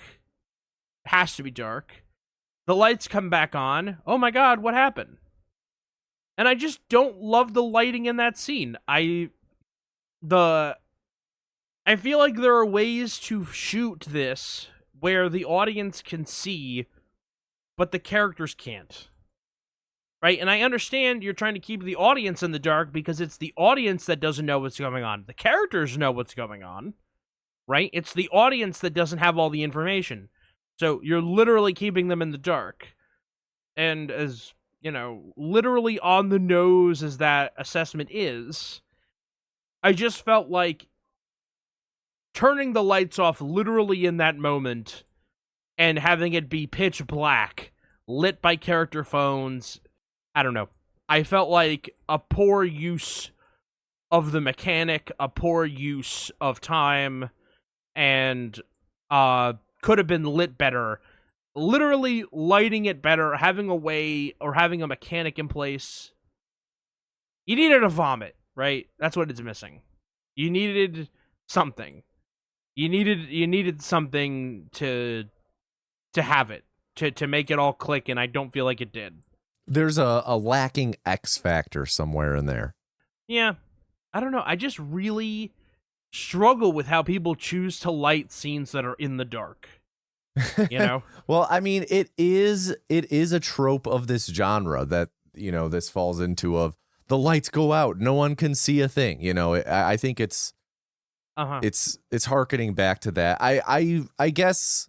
So you would have preferred if, lights go out, but we as the audience can still see what's going on in the dark. Or see something. We don't have to see everything. But why? I don't know. I just really didn't I don't love how it was lit. Gotcha.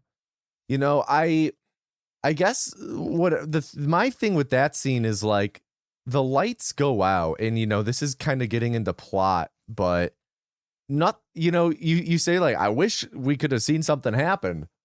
Nothing really happens though, even when the lights are out. Like I'm looking at the scene and I'm flipping back and forth and like, you would expect certain characters to be missing or like something to have happened, but no, they're just all in the room still. And then they kind of get their bearings and then they all scatter, because that lights out scene leads to the power being out on the island and everyone is running around and it is absolute chaos, right? And it leads to a big plot point.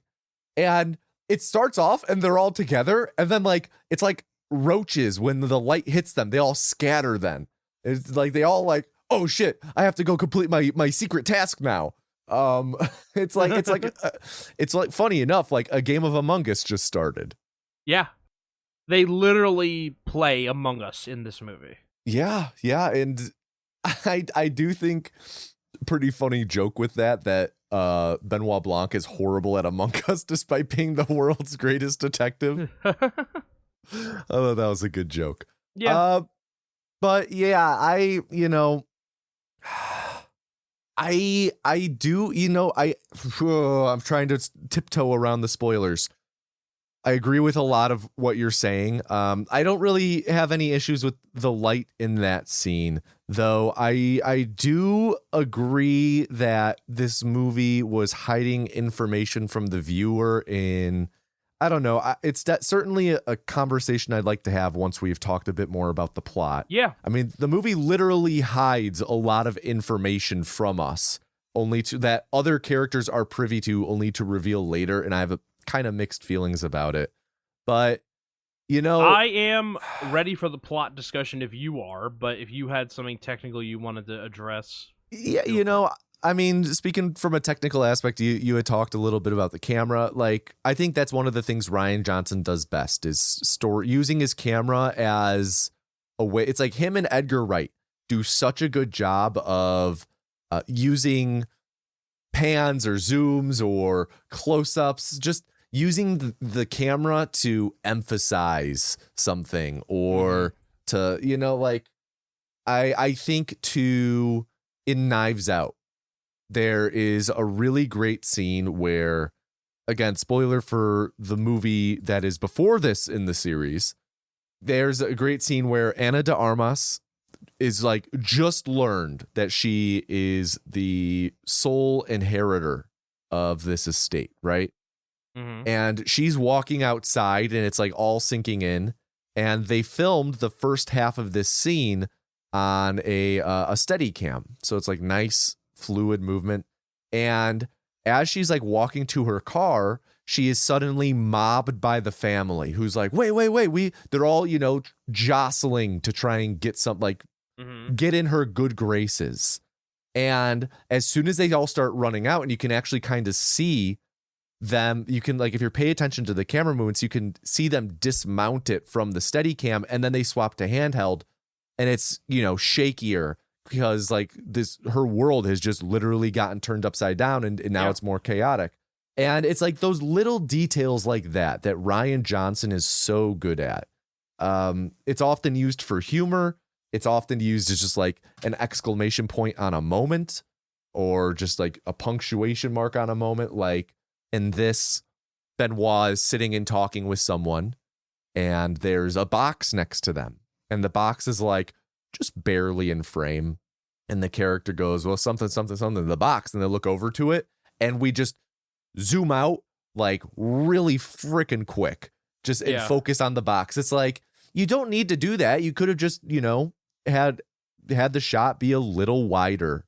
But there's a certain frenetic nature to the way he uses his camera in ways that complement the story being told and add to it that I really appreciate. And like I was talking about, like, this movie has so many bells and whistles. I think a lot of them, like, straight up is Netflix just blowing their money on this movie. There are a billion cameos in this, and I'm sure so much of the money went to the set design for all the bougie bullshit in this, right? Mm-hmm. But all of that aside, like, and I agree that the dialogue isn't quite up to snuff from Knives Out, but it's still fun. It's still enjoyable. Mysteries are inherently fun as you try and puzzle it out alongside the characters. Yeah. There's still it's still entertaining to watch, but I mean, just to hit home again on what you were emphasizing, it's a lack in a certain something. But yeah, I think everything else I really want to talk about, aside from typical questions and other questions I go through at the end, everything else does rely heavily on the plot. So I think you're right. I think it's about time we start diving into this. All right. Okay. Wish me luck.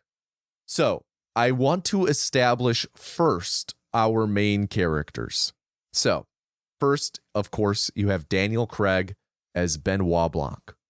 And let me also say, I will just be calling everyone by their actor's name, because fuck trying to do otherwise in this film. There's Daniel Craig. He's our private investigator. There is Edward Norton. He is a billionaire owner of like a tech company, and he is the reason for this group coming together. He's kind of like an Elon Musk figure in this film, right? And Edward Norton invites his close inner circle to his island for a yearly retreat. And this inner circle, they all refer to themselves as the Disruptors. The Disruptors include Kate Hudson. She's like what was she, like a model or something? That was Kate Hudson? Wow. Yeah, she's like yes. She was a horrible like person. Yeah, almost like a failed model, brand icon, influencer type person. Yeah, like failed model turned other career. Yeah. So Kate Hudson, Dave Bautista, he is a Twitch streamer and like Dr. Disrespect combined with Alex Jones. Like he's like right wing men's advocate. I forgot Dr. Disrespect fucking exists. I mean, I think that they make a joke about, or maybe not a joke, but a detail of his character is that he like got banned from Twitch and then immediately launched on YouTube and was huge, which is like exactly what Dr. Disrespect did, right? Yeah. So Dave Bautista, he is there. There's also Catherine Hahn, who is she is a politician running for Senate. Yeah. She is also a disruptor. There's also Leslie Odom Jr., Aaron Burr, He is a scientist for Edward Norton's tech company. And then the last of the disruptors is Janelle Monáe. And she is the co-founder of Edward Norton's company and like no longer really a part of the disruptor group. There was some sort of falling out to which we are not fully privy to. Is it his ex-wife or were they married as well? I couldn't recall. I don't remember, but it felt that was like the tone. It certainly felt that way. If they weren't married, then they were definitely like seriously together. Yes, very seriously entrenched business partners. Yep. There's also Whiskey. Yeah, there's the few extra people that people bring to the island, including Whiskey, that CJ just mentioned. That is like Dave Bautista's girlfriend. There's Jessica Henwick is Kate Hudson's assistant. Who else is there? There's a random the dude, yeah. There's just a dude wandering the island smoking weed. He literally has zero bearing on the plot. He's just there for a good time, man. You know? Yeah, I had mentioned there's a bunch of cameos. Ethan Hawke is in this briefly. Hugh Grant's in it briefly. Yo-Yo Ma, Really? Serena Williams. I remember Serena Williams. Yeah, Hugh Grant. You don't remember him? Oh, was he in the beginning? He was in. No, he shows up like halfway through. He's like at the beginning of the flashback. Oh, yeah. Oh, yeah. Kareem Abdul-Jabbar, Stephen Sondheim, Natasha Lyonne. There's so many. So many. I feel like I've barely scratched the surface. So anyway, that's our core group. You have Daniel Craig, you have Edward Norton, and you have the Disruptors made up of Janelle Monáe, Catherine Hahn, Leslie Odom Jr., Kate Hudson, Dave Bautista. So the movie starts with the Disruptors all receiving this big puzzle box. And this movie does take place during COVID. It doesn't really have any bearing on the plot. Just I feel like it's worth mentioning. They all get a puzzle box and they all call each other, save for Janelle Monáe, and they all work through the puzzle together, which ultimately opens with an invite to Edward Norton's island. Janelle Monáe, we then see she also got a box and she just like put on some lab goggles and smashed it with a hammer and got the invite out all the same.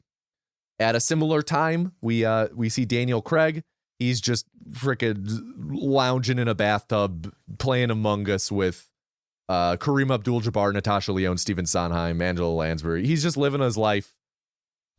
Seems like, did you get a certain vibe from him of like maybe a bit of aimlessness to him? Like, yeah, I need a good case, you know? He was definitely the feeling that it was, I feel like, presented to us and communicated was like COVID was hard for him. Okay. And like novels and games and puzzles aren't really it. It's like he needs the case to do it. Yeah. Like he can't fake it by playing Among Us. Yeah. Or doing 100%. a crossword. So Daniel Craig is then off screen. We hear his domestic partner, which is, we learn later, Hugh Grant, saying like, "Oh, you have a delivery. Someone's here with a box." And we then cut to everyone arriving at a pier in Greece. Daniel Craig is the first there. Then all the Disruptors show up, and they're all like, "Whoa, Benoit Blanc, what are you doing here?" And he's like, "Oh, I got an invite." They're like, "Oh, that's weird." And then as they're like getting ready to leave, Janelle Monáe shows up, and she used to be a part of this group, but again, there was some sort of falling out, and they're all like, "Wow, I'm shocked she has some balls on her showing up. I can't believe she did." Why are you here? Yeah. Some of them were like, "I can't believe she even got invited still." So they take the boat to the island. They call attention to the pier at the island. It's like a low tide pier. It's made of glass. And they set up a joke here that more or less is calling this pier a piece of shit, because it's not buoyant. It literally is only available at low tide, which is a plot point later on. So they all show up to the island. Edward Norton is like, wow, it's good to see all of you, blah, blah, blah, blah, blah. And then Janelle Monáe walks off the boat, and he's like, oh, fuck, she showed up. And did you say that they were all invited to do a murder mystery party? Oh, no, that's a great detail. Thank you. That is why he has invited them. That is the entertainment for the weekend. Yes, every year this group gets together, and the thing this year, I think they said at one point they had done some retreat to somewhere, on a boat maybe, but this year he is hosting them for a murder mystery party. Yeah, it's like a private island off the shore of Greece or something. Yeah, I think it was Greece. So they arrive to this island, and he's like, all right, let's all get settled. He welcomes them all again. Shocked Janelle Monáe is there. But he's like, hey, Benoit, can we actually talk real quick? And Benoit's like, yeah, sure. So they go up to the top of this island. The top of this structure is this big old glass onion structure. It's just looks like an onion, except it's made of glass. On the inside, there's this crazy geometric art piece. I'm sure is representative of something thematic to the plot. Ooh. And more or less, Benoit or Daniel Craig and Edward Norton start talking, and Edward Norton's like, I don't know how you got an invite. I did not mean to invite you. Though I think first Daniel Craig makes a joke of yeah, all the puzzles were easy to solve. Or something like that, which Edward Norton's like, oh, I worked really hard on that. But he's like, I did not invite you, but you're more than welcome. I don't know how you got an invite, but you're more than welcome to stay. So he's like, okay, I'll stay. It might be fun to do a little murder mystery thing. So then we get, honestly, there are several scenes of just hanging around, kind of filling out the background of this group. I mean, Daniel Craig is going around observing things like Dave Bautista's girlfriend sleeping with Edward Norton. And I mean, CJ, can you think of anything that we kind of explore in the first half of this film that isn't a pertinent plot point to bring up later on? I'm thinking of the pool scene, when they're at the pool and Dave Bautista is in the Speedo with his gun. Oh, yeah, Dave Bautista. He always keeps that thing on him. Dave Bautista is always packing a gun. He always has a gun right on the front of his waist. Yes. And like CJ just said, they make a joke out of it, which it does help hammer home. No, he always has this on him. Even when he's wearing his Speedo, he has the gun on him. Yeah. He literally is like, I literally never take it off. And then he gets out of the pool and he fires a shot in the air. Yeah, that was good. The whole time, I think Janelle Monáe is kind of being really quiet and bitchy to everybody. Mm-hmm. Really quiet, really off-putting. Very much keeping her distance. Yeah, not talking to anybody, being very quiet. Yes. There's a point, I think, where she's talking to Kate Hudson, and she's like, Kate Hudson's like, oh, when's the last time we all talked? And she's like, at the trial. And she's like, oh, right. Yes. So that's the only indication of what we know of what's happened. You mentioned the Bautista observing whiskey scene. Yes. Sleeping with Edward Norton. And then in terms of other things going on, there are a few conversations happening. I think Catherine Hahn meets with Leslie at some point. Yeah. Yeah. In the pool, which we do come back to later.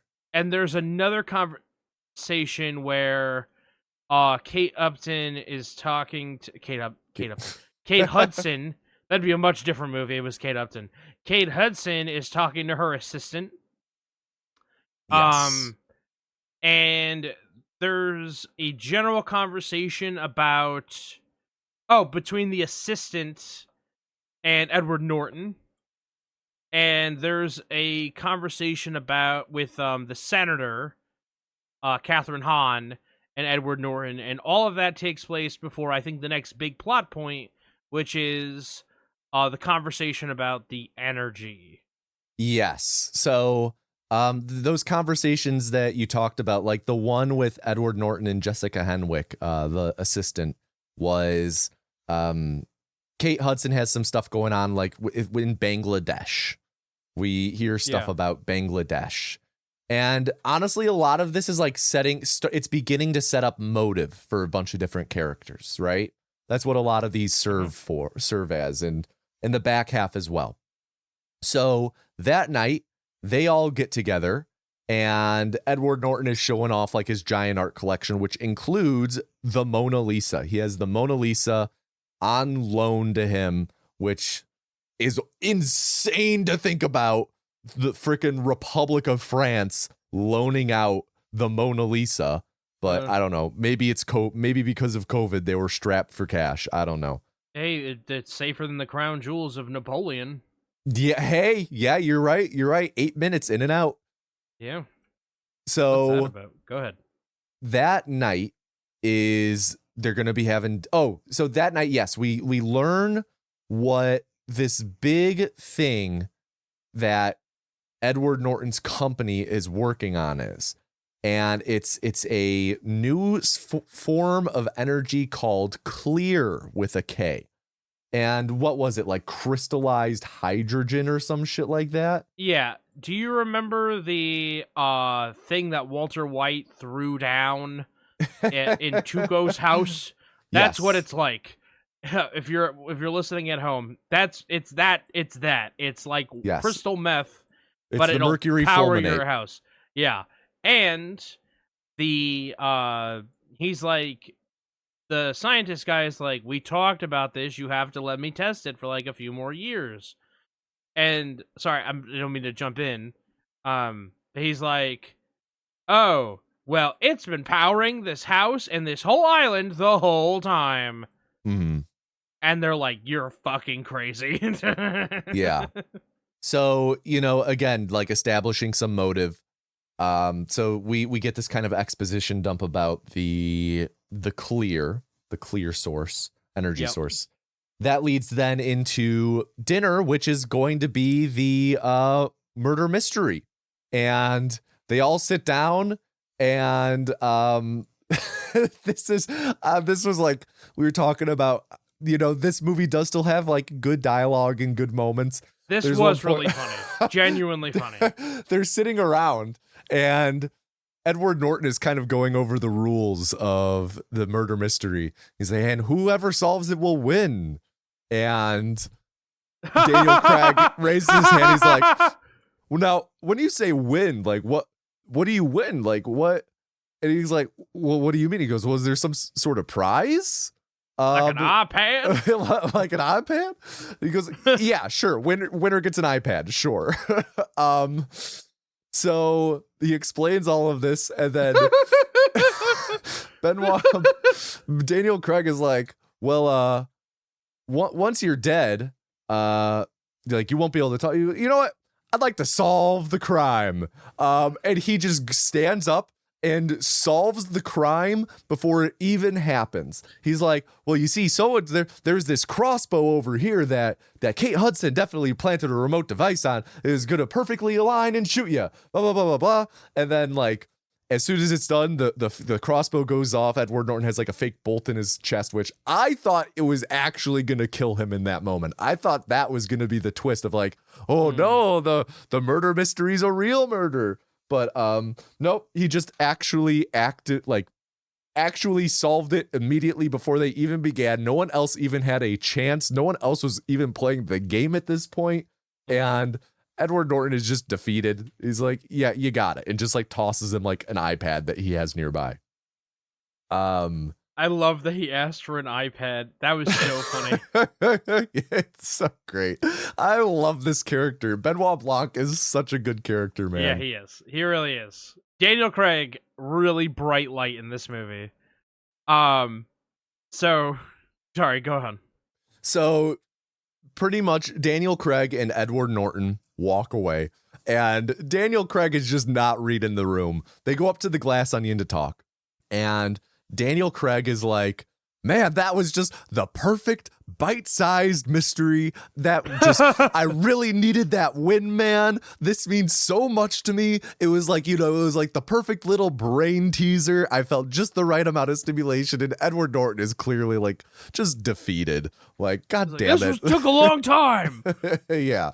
So Daniel Craig uses this moment in private with Edward Norton to warn him, hey, I know we're here about a murder mystery, but it seems everyone here has some sort of motive to actually want you dead through everything that he had observed through the day. So he warns him, and then this leads to Edward Norton kind of telling the story of the Glass Onion. Turns out the Glass Onion is actually the name of the bar that the Disruptors, himself included, all came together in.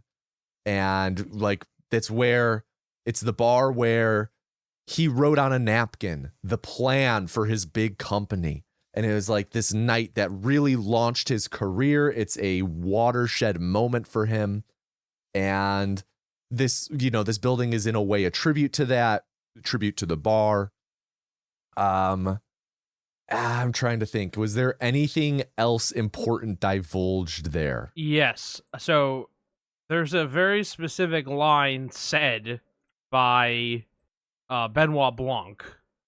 He says, I know that this was a game, but you've created a situation. You've placed a gun on the table and turned off the lights. Mm-hmm. Yeah, I think he says, like, for one person here, this is no game, or something to that effect. Yeah. So the two of them go back down to the party. And this is a scene that I personally loved, because it's like the tension is beginning to racket. There is a glass case around the Mona Lisa that shuts after like any small disturbance in the atmosphere. And it's like shutting constantly in the background as this is all going.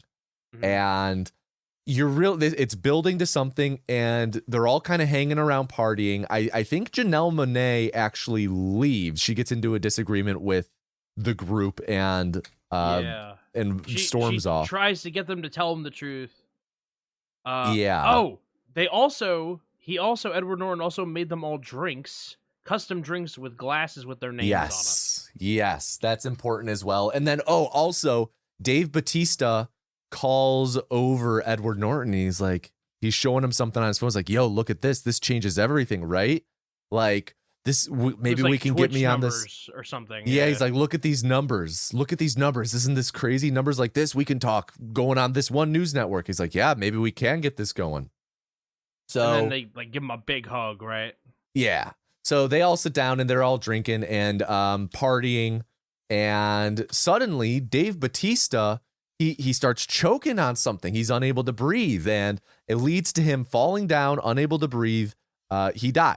He ends up dying. He went into do we know why he died here? No. But, okay. My favorite part is Kate Hudson goes, "Is he choking?" Yes. So, Benoit Blanc, Daniel Craig kind of reasons that someone put something in his drink, and at this time, sorry. I was just gonna say, like, Leslie Odom Jr. runs up to try and call for the Greek Coast Guard or whatever, but they're like, no, the pier, it's a low tide pier. We can't get there till morning. You got to Jurassic Park it. You got to stay overnight.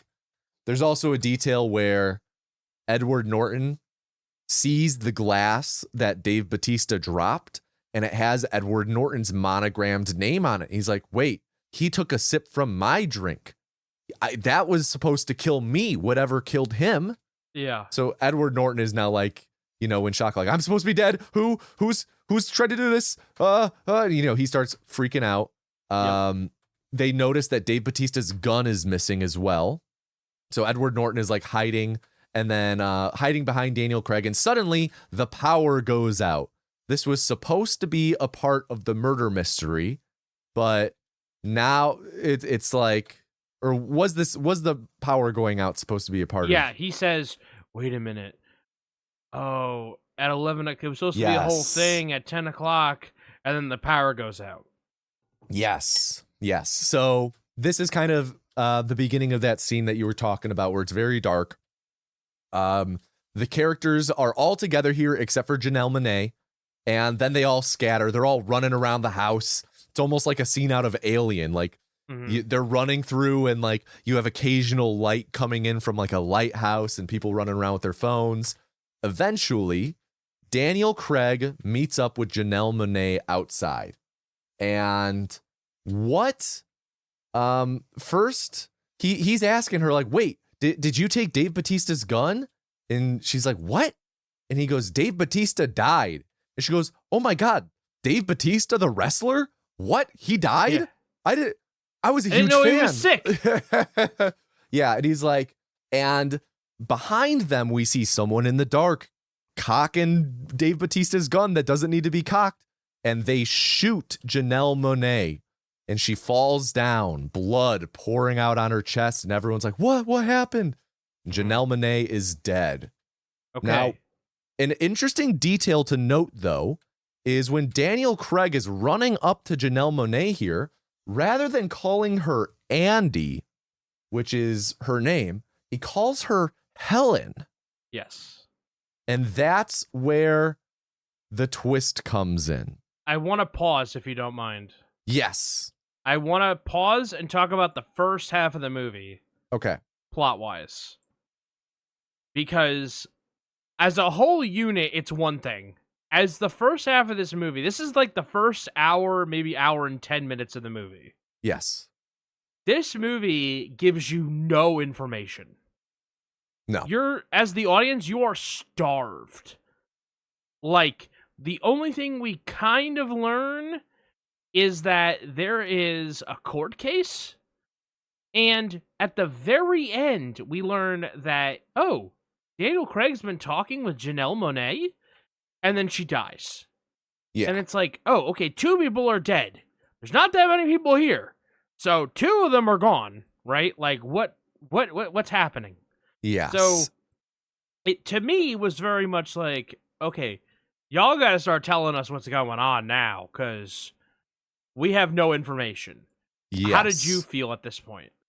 You know, I was really into it. It was unexpected. I had no clue where it was going, where it was headed.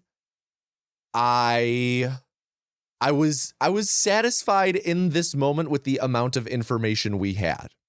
You know, there was a lot of setup, right? And we were talking about it like this certainly feels like a movie that demands your attention. Like we were calling it out like, is that going to come back? There's a knife missing, you know.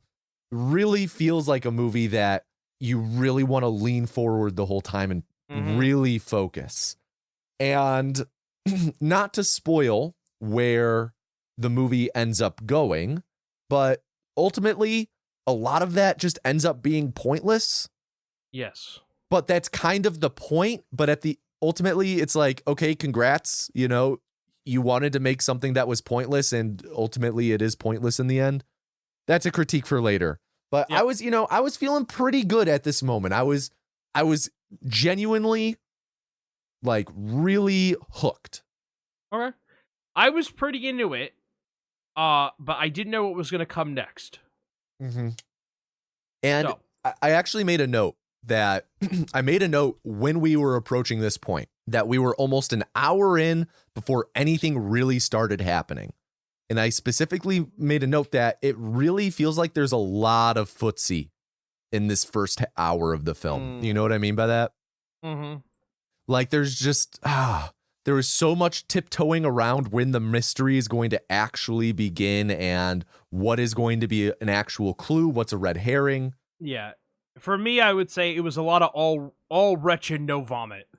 Okay. Which, like you said, this movie desperately needed the vomit. Yeah. It's an apt analogy, but yeah, I mean, just like I'm waiting for it, right? I'm waiting for the moment, and that brings us to the twist. Yes. So the twist, we go back to the start of the movie when Daniel Craig is in his bath, and we hear Hugh Grant call to him that there's someone here with the box. And we see that the person at the door is actually Janelle Monáe. And she has the puzzle box. And she more or less says, "Hi, my name is Janelle Monáe. I am a Grammy nominated singer, songwriter, actress. You might know me from Fun's song We Are Young, and or maybe my second studio album, The Electric Lady." And Daniel Craig goes, "Wow, that's really cool." And then he shuts the door, and then he opens the door again, and she goes, "Hi, I'm Janelle Monáe. My name is actually Helen, not Andy. And my twin sister," more pretty much what she tells us is her twin sister is the person who is a disruptor. Her twin sister was a part of this whole group. And her twin sister died very recently. It's presumed she killed herself. She was found in the garage with her car running. She was in the car. And Janelle Monáe talks about how she was like cleaning up at her sister's and this box got delivered. And we then we think back to the opening scene where we see her smash the box, which Janelle Monáe is like, "I don't think my sister killed herself." Right? Isn't that what she's saying here? Yeah. Mm-hmm. She's like, "I don't think my sister killed herself. Could you help me solve this? But it would require you." She's like, "Can you help me solve this and clear everything?" He's like, "Well, I can help and maybe give you closure, but like the courts and everything is out of my jurisdiction. Like I can present information, but it's out of my hands then." And Daniel Craig is essentially like, "Listen, how about this? We will solve this together. We will figure out the killer," because Janelle Monáe is convinced one of these disruptors is the killer. "We will figure it out, but I, Daniel Craig, need you, Janelle Monáe, to come with me to the island." So the other thing was, sorry, Yeah. to cut you off. Nobody knew that she was dead. Only the killer would know that she was dead because they were able to hide the information from the papers. They yes. delayed it basically from being public so that she could investigate it. And that was in part due to this twin sister. She's like an elementary school teacher. So she's like, "No, I don't know how to make a release. I don't know how to notify." So it's like an accident that has worked in their favor. Yes. So they come up with this plan where she is going to pose as her sister. And like she's like working to get the accent down and everything. And Janelle Monáe then tells the story of the disruptor group's origin. Like she's aware of how they all came together. More or less, all of them were in the group, including Janelle Monáe, excluding Edward Norton. They were like a friend group in like New York or some shit. And they were all kind of losers to a degree. None of them quite had a big break yet. And Janelle Monáe introduces Edward Norton to the group. And definitely feels like Janelle Monáe's I guess, okay. We need a way to differentiate the two Janelle Monáes here. You should call them Helen and Andy then. Okay. Probably. All right. Okay. So Helen is the elementary school teacher who came to Daniel Craig, who ended up going to the island. Andy is the dead sister. So Helen is talking about how Andy was the one who brought Edward Norton into this group, and things just really started clicking. It seems implied that, and I think later confirmed, Andy kind of was the brain behind the scenes with Edward Norton's company. Yeah. She is actually the one who wrote on the napkin to found the company. She really brought Edward Norton in to elevate the rest of them. She was like, "This guy is going to be able to catch his break soon. I see it. We're going to do this together. And, the rising tide will raise all of the disruptors. We will all benefit from this." So this turned into Andy and Edward Norton ended up having a falling out over the clear? Yeah, the clear. Yeah. Andy's like, "This is way too dangerous." Edward Norton is like, "But come on, money."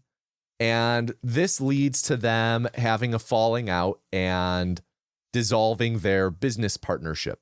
Leads to a court case where all of the disruptors testify that Edward Norton was the one who came up with the company. Testify that Andy did not come up with the company. She was not the one who wrote on the napkin. They all perjure in court.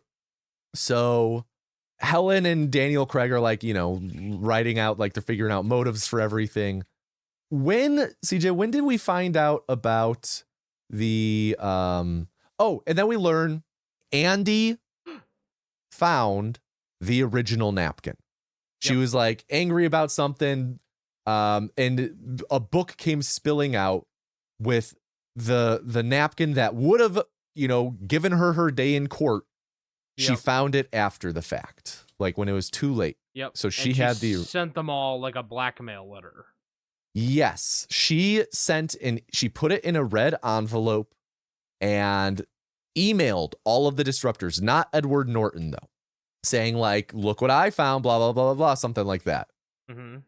So now we go back to the island. We start seeing the events of the first hour of the film on the island, but from Helen's perspective, role playing as Andy. We see Daniel Craig and her sneaking communications to one another, like in whispers. This was interesting to see. Yes, it was really cool seeing it, the plot, how it connects to the first half. Yeah, that part was interesting, but it also lends itself to my major criticism, which is you cannot watch this movie again. So go ahead. We see all of these like little communications they have in secret. We see her observing things, having conversations with people. More or less, she has a little T chart in her notebook where she is marking motive and opportunity for each of these disruptors to have killed her sister. She's trying to figure out who did it, who had reason to, etc. And more or less through a lot of these conversations, she's realizing they all had motive. They all had opportunity. We hear other characters like Leslie Odom Jr. and Catherine Hahn, them talking in the pool. We hear them talking about just how dangerous this clear energy is. And Catherine Hahn keeps likening it to like the Hindenburg. She's like, we're literally making every home in America into the Hindenburg. So at one point, I guess the thing that Helen and Daniel Craig have reasoned is that when Andy sent the email with the red envelope containing the napkin, when she sent that email to the disruptors, one of them came over to her house and killed her and made it look like she killed herself. Mm-hmm. So they're trying to figure out who did that. Some characters like, I guess Catherine Hahn, kind of it's so hard to get a grasp on all this. Andy sent the email and Helen, pretending to be Andy, learns from Catherine Hahn that they all went over, like all of the disruptors, except for Edward Norton, went over to Andy's home that night and they all called her. Yeah, they all called her a million times. They knocked on the door and she didn't answer. Mm-hmm. So, there's also like, they find like a physical copy of the email and a fax. Some of the people kind of have alibis with like, I wouldn't have emailed back. I'm a politician, stuff like that. Mm-hmm. We see the other side, or more of that scene you mentioned earlier of Dave Bautista watching Edward Norton sleep with Dave Bautista's girlfriend. But what the scene actually was Helen watching Daniel Craig watch Dave Bautista watch Edward Norton in whiskey. She was there too, watching it. Right. So they think that this is motive for Dave Bautista. They also learn about, she also planted like a recording device in Kate Hudson's bag. They learn about the Bangladesh situation, which is actually that they opened a sweatshop in Bangladesh and Kate Hudson totally signed off on it. And Edward Norton is going to be kind of throwing her under the bus. but Yeah, with the but promise. why? But why did she Oh my open God. a She sweatshop? she thought that sweatshops were where you made sweatpants, right? Like that's the caliber of human we're working with right here. Yeah. So we learned that Edward Norton is pressuring her to take the fall for it because Edward Norton is a big investor in this business endeavor. But he's like, you know, I'll get you. You'll get some kickbacks from it. Don't worry. And we kind of realize that this whole situation, like Edward Norton really is the one who made all of their careers. I think I talked about that a little bit earlier, but like he helped Kate Hudson become this failed model, turn it into a whole fashion entrepreneurial situation. He was the one who gave Dave Bautista his big break and got him to 1 million followers on Twitch, et cetera, et cetera. And we end up getting to the night of the power outage and everything. Helen had excused herself early. She was spending this time searching everyone's rooms for, was it for the red envelope? Yes, she was trying to find the red envelope because the red envelope will have in it the red envelope will have the napkin. Right, because they think whoever killed Andy took the red envelope with them. And they reasoned that they would have brought it here to give to Edward Norton. Was that the reasoning? I think so. Question mark. Yeah. But basically she had searched every room by the time that she met with Benoit Blanc at the end of the night. She was like, I've searched every room. And he's like, you didn't search all of them. Yeah. So that's the meeting that they have outside, right? Yeah. And that's when she's shot. And turns out she actually survived the shot. The shot hit her in the heart, but she had her sister's old notebook over her heart. So it caught the bullet. So they like pour hot sauce all over her to make it look like blood and make everyone think she... Did you understand why he had hot sauce? They just had hot sauce on the island. I don't remember when he grabbed the hot sauce, but there was like such a not moment for me. Yeah. Yeah, there was the Jared Leto kombucha and the Jeremy Renner hot sauce. Oh, that's right. Yeah. I don't know where the Jeremy Renner hot sauce came from. He must have grabbed it at some point, like during dinner or something. I don't know. But he he puts some under his eyes so it makes it look like he's crying.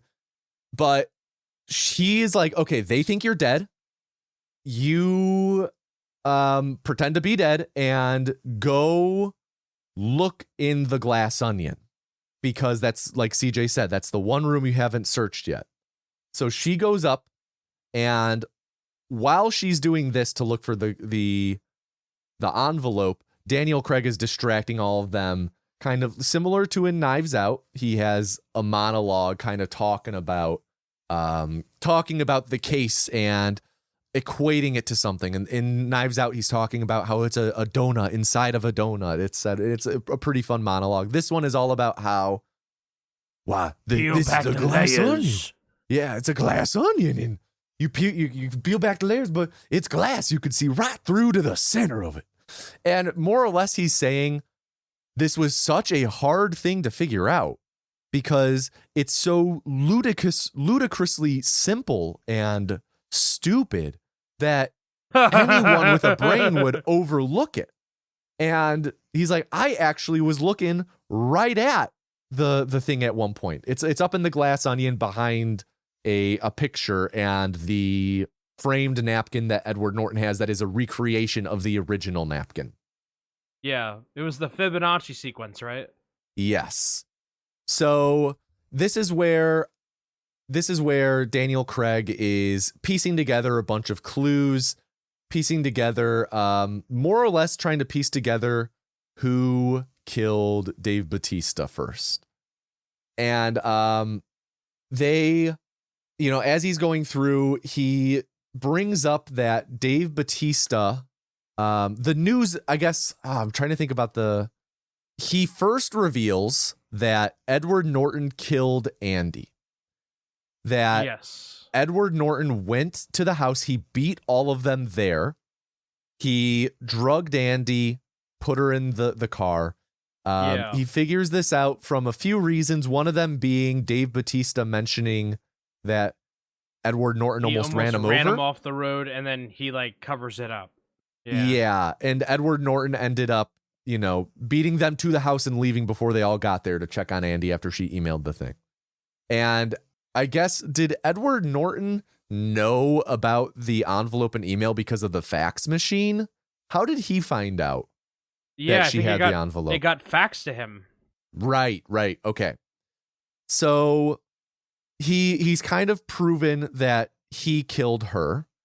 Then Helen comes walking in alive, and this is when it's revealed, it's learned that no, Andy is dead, Helen's alive. In fact, the news actually broke earlier this night that Andy is dead.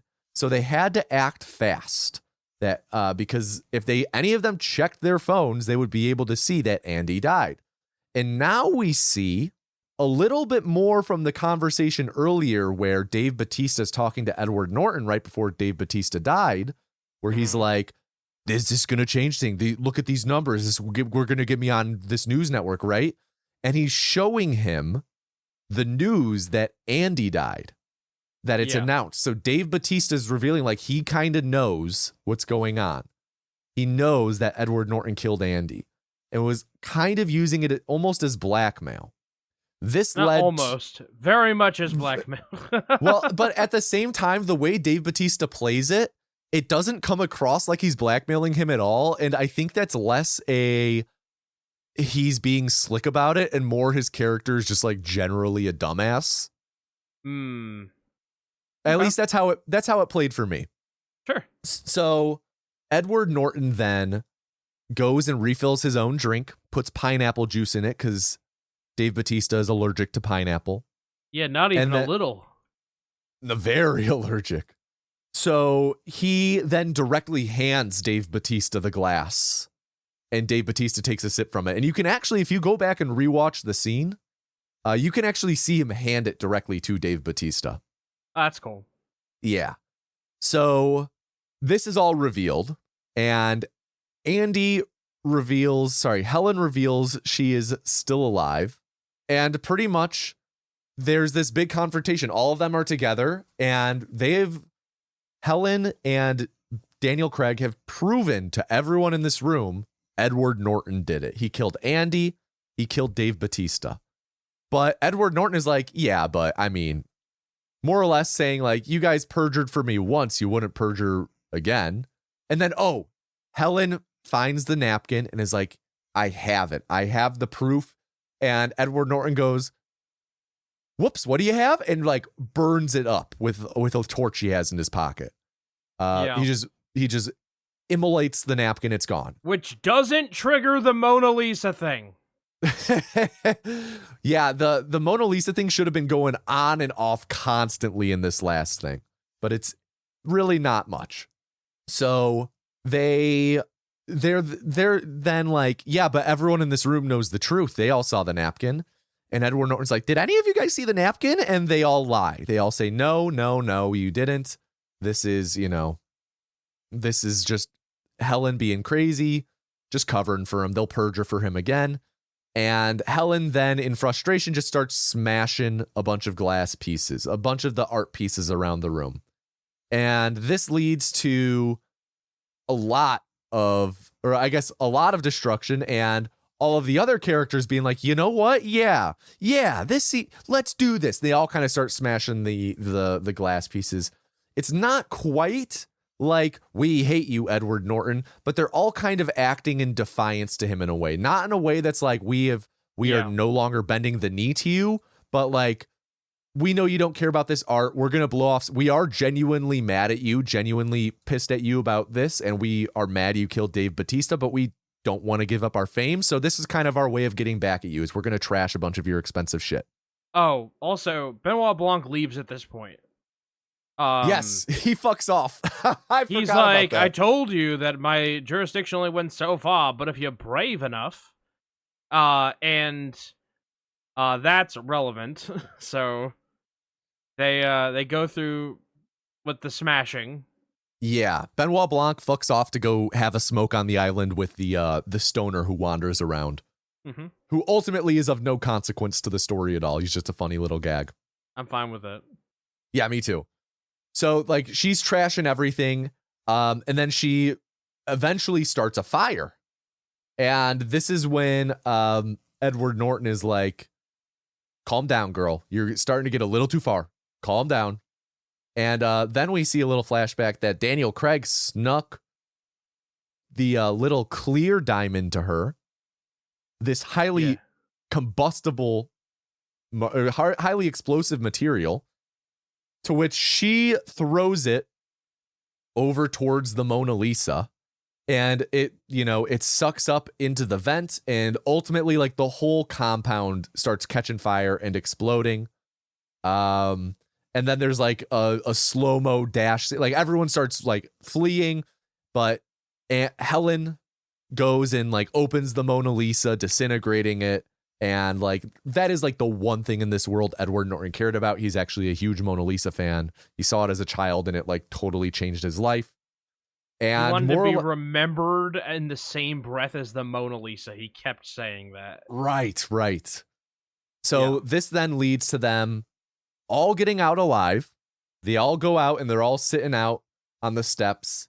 And he's saying to her like, you ruined it. You ruined this. He's like, and she starts walking away, and then one by one, the rest of the crew start raising their hands like, you know what? I saw the napkin he burned. Oh, and I saw him grab Duke's gun to shoot her. Oh, and I saw him driving away from Andy's house the night she died. So now they have turned on him, and he's like, well, shit, I'm fucked. You assholes. And then the movie ends with Daniel Craig and Helen sitting on the beach waiting as the boats come rushing up, and we sit there as Helen stares at the camera for a minute. And that's the end of the movie. I gotta say, probably the plot heaviest film we have covered so far to date. That was definitely the most important explanation to get right. You did a really good job. Thank you. I mean, I couldn't have done it without your help. I needed a lot of help there. Oh no, you helped me with some key details. Well, I'm glad I could help. So we did talk as we went, and so I don't have too much I want to add, but I just want to reinforce what I was saying before. This movie, to me, doesn't stand up to a second or a third watch through. I feel like it just, too much by the third time you watch it. And kind of agreeing with you and going back to my point earlier about like, a great twist recontextualizes and embellishes it. It emboldens what comes before it. And I really don't think there's a lot in the first half of this film that is heightened knowing that this is Helen and not Andy. If you had told me going into this that she is playing a twin and she's like, a secret identity, and I knew where this was going, like it doesn't add anything to the first half. It doesn't, no scenes have suddenly a lot, some scenes have different meaning in that we are seeing the other part of it. We see she fucks off and disappears. Well, it's because she's searching the rooms. But it's not like there's ever a moment where she says something where like, oh shit, like, yeah, that's crazy knowing that's not actually Andy, right? Yeah, there's no moment where you're like, oh, that changes everything. The only time you have that is the moment that it's revealed she's a twin. And that's why I used the Prestige before, specifically. Not because I am equating the two. but because it is the example of a movie where the twist is they're a twin. You know? Yeah, I just don't feel like this movie can be in... I don't know that it the first time seeing it, yeah. But I also hate the resolution. Okay. Let me hear about that. I hate the burning of the house. I don't like that. I want Edward Norton to go to jail. I want Edward Norton to face justice, right? Well, I mean, I don't want think we get that. No, we don't. I mean, it's implied he will. Yeah, it's implied, but we don't get it. Okay. You know, I don't get to see him, like, sniveling as they put the cuffs on him and he's dragged away. Right? And so, sorry, I was just going to say, like, so, like, him sitting there being like, you shitheads, like, no, clearly a look of loss on his face. The payback for him is the loss of his possessions, then the loss of his friends, which is a little too much like vengeance to me, which I don't like as much. Like, she didn't want justice, she wanted revenge, right? Mm. And that's what she got.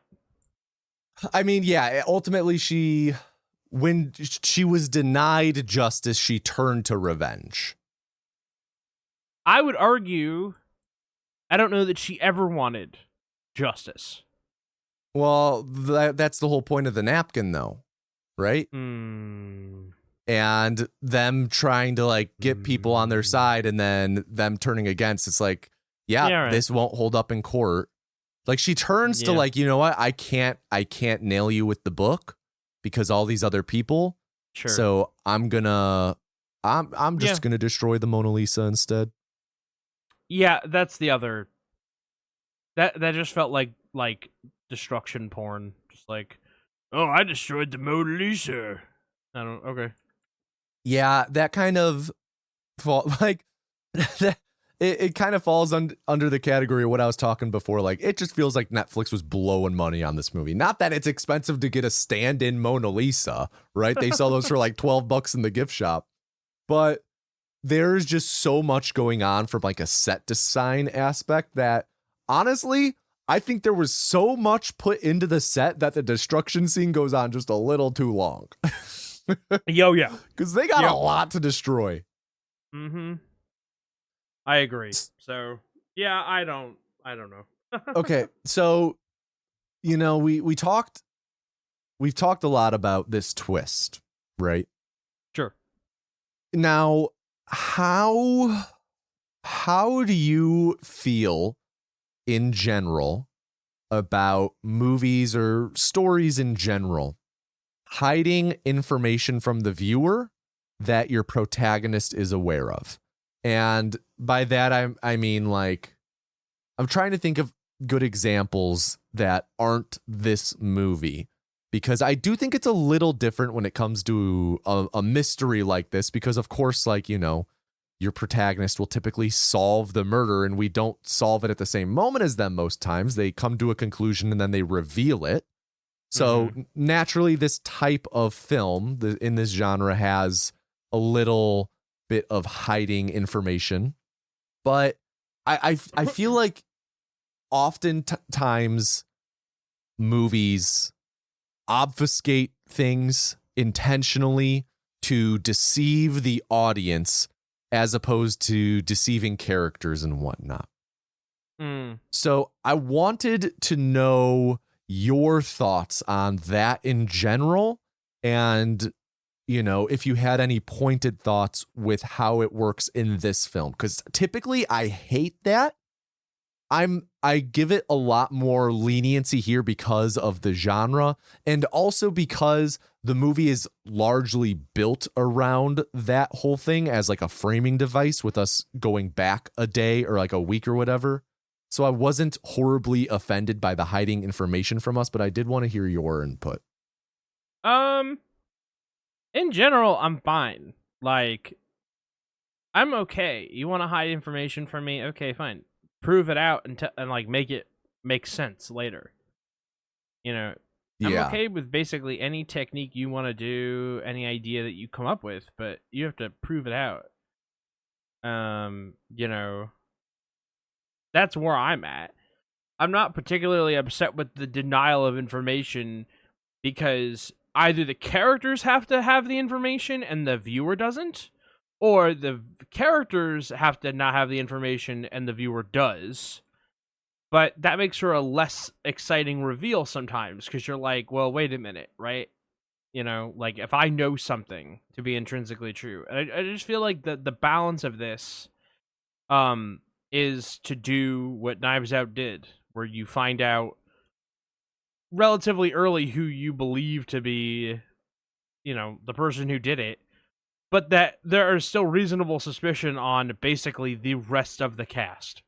Right. And you don't like any of them, even if they didn't kill anybody, right? Right.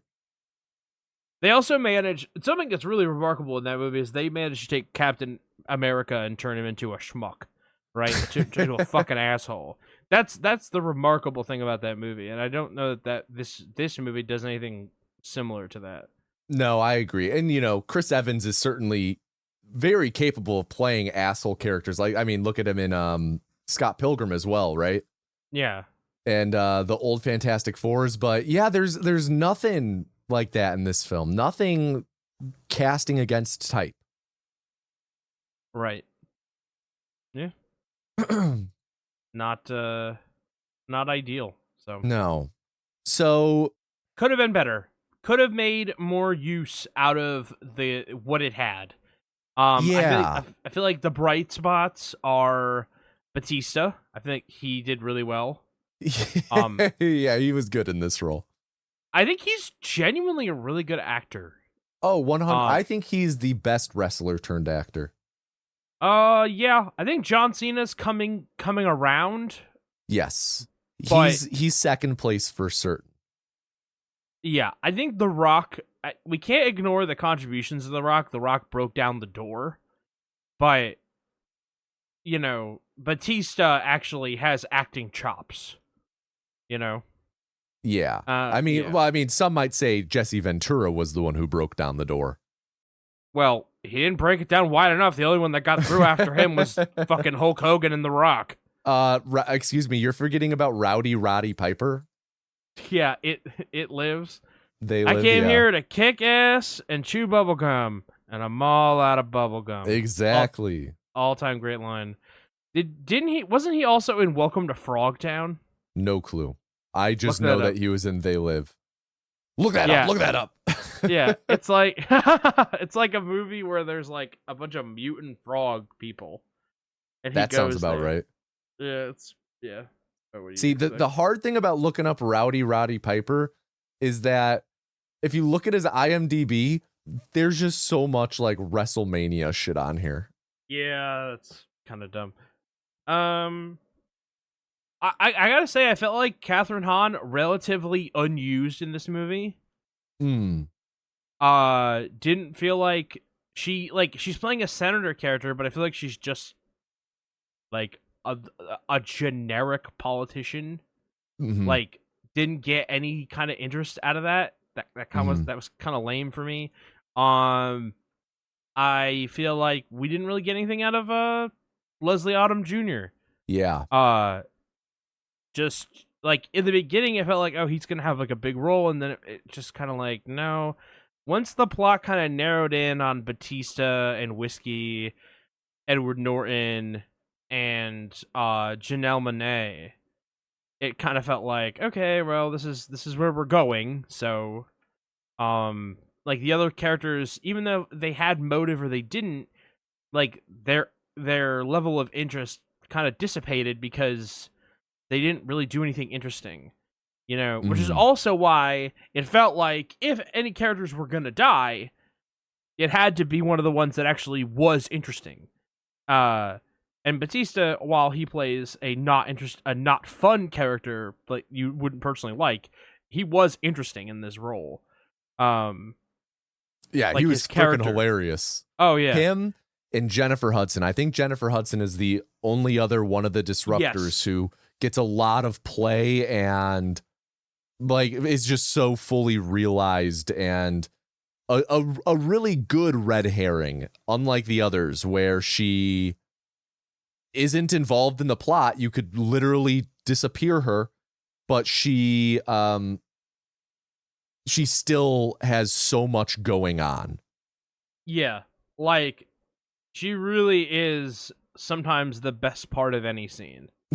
She was great. I think she might be my standout performance from this, aside from Daniel Craig, because he absolutely owns the role as Benoit Can I tell Blanc. you, when I watched Knives Out, I was like, oh my god, this is too much. Like, he's painting it on so thick. He's like painting it on like he's painting a fence.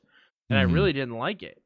And then I'm like, I kind of watched Glass Onion, and I was like, no, but it's meant to be thick. Yeah. But you only get that really after you watch the second one, right? You only really get the full appreciation for it. My experience is a bit different. I feel like the second he opened his mouth in the first movie, I was like, "What?" And I was I had the same reaction, but it wasn't positive. Oh, for me, it was like, "What? I'm loving this. This is ridiculous." I'm like, "What are you doing?" And then he had the donut speech at the end. I'm like, "Okay, you're insane. What are you doing?" He's fantastic in this role. Yeah. You know, I guess I did make a note beforehand because you did mention that Daniel Craig laid on the accent too thick in the first one for you, but it sounds like you came around to it by the end of this one. Yeah, that's where I'm at, right? Like, Sweet. if you're gonna do it and you're gonna commit to it, then it's just your character. Yeah. Right. The first one, it's different because you have nothing to base it off of. Like, he just comes out of thin air and he's the random inspector that just shows up at the manor, right? Yeah. It's, we have a foundation for him now. Yeah, and this movie also felt like it was trying to be more funny. Knives Out had a little slighter edge to it. Yeah, I would say this one definitely leaned more into the humor. I definitely think you could consider Knives Out one like mystery / drama / comedy. This one's probably mystery / comedy / drama. Yeah, I agree with that. So, speaking of the mystery, how did we do at solving the mystery? I don't think we did good. Now, I'll say this. Early on, my guess for who did it was Edward Norton.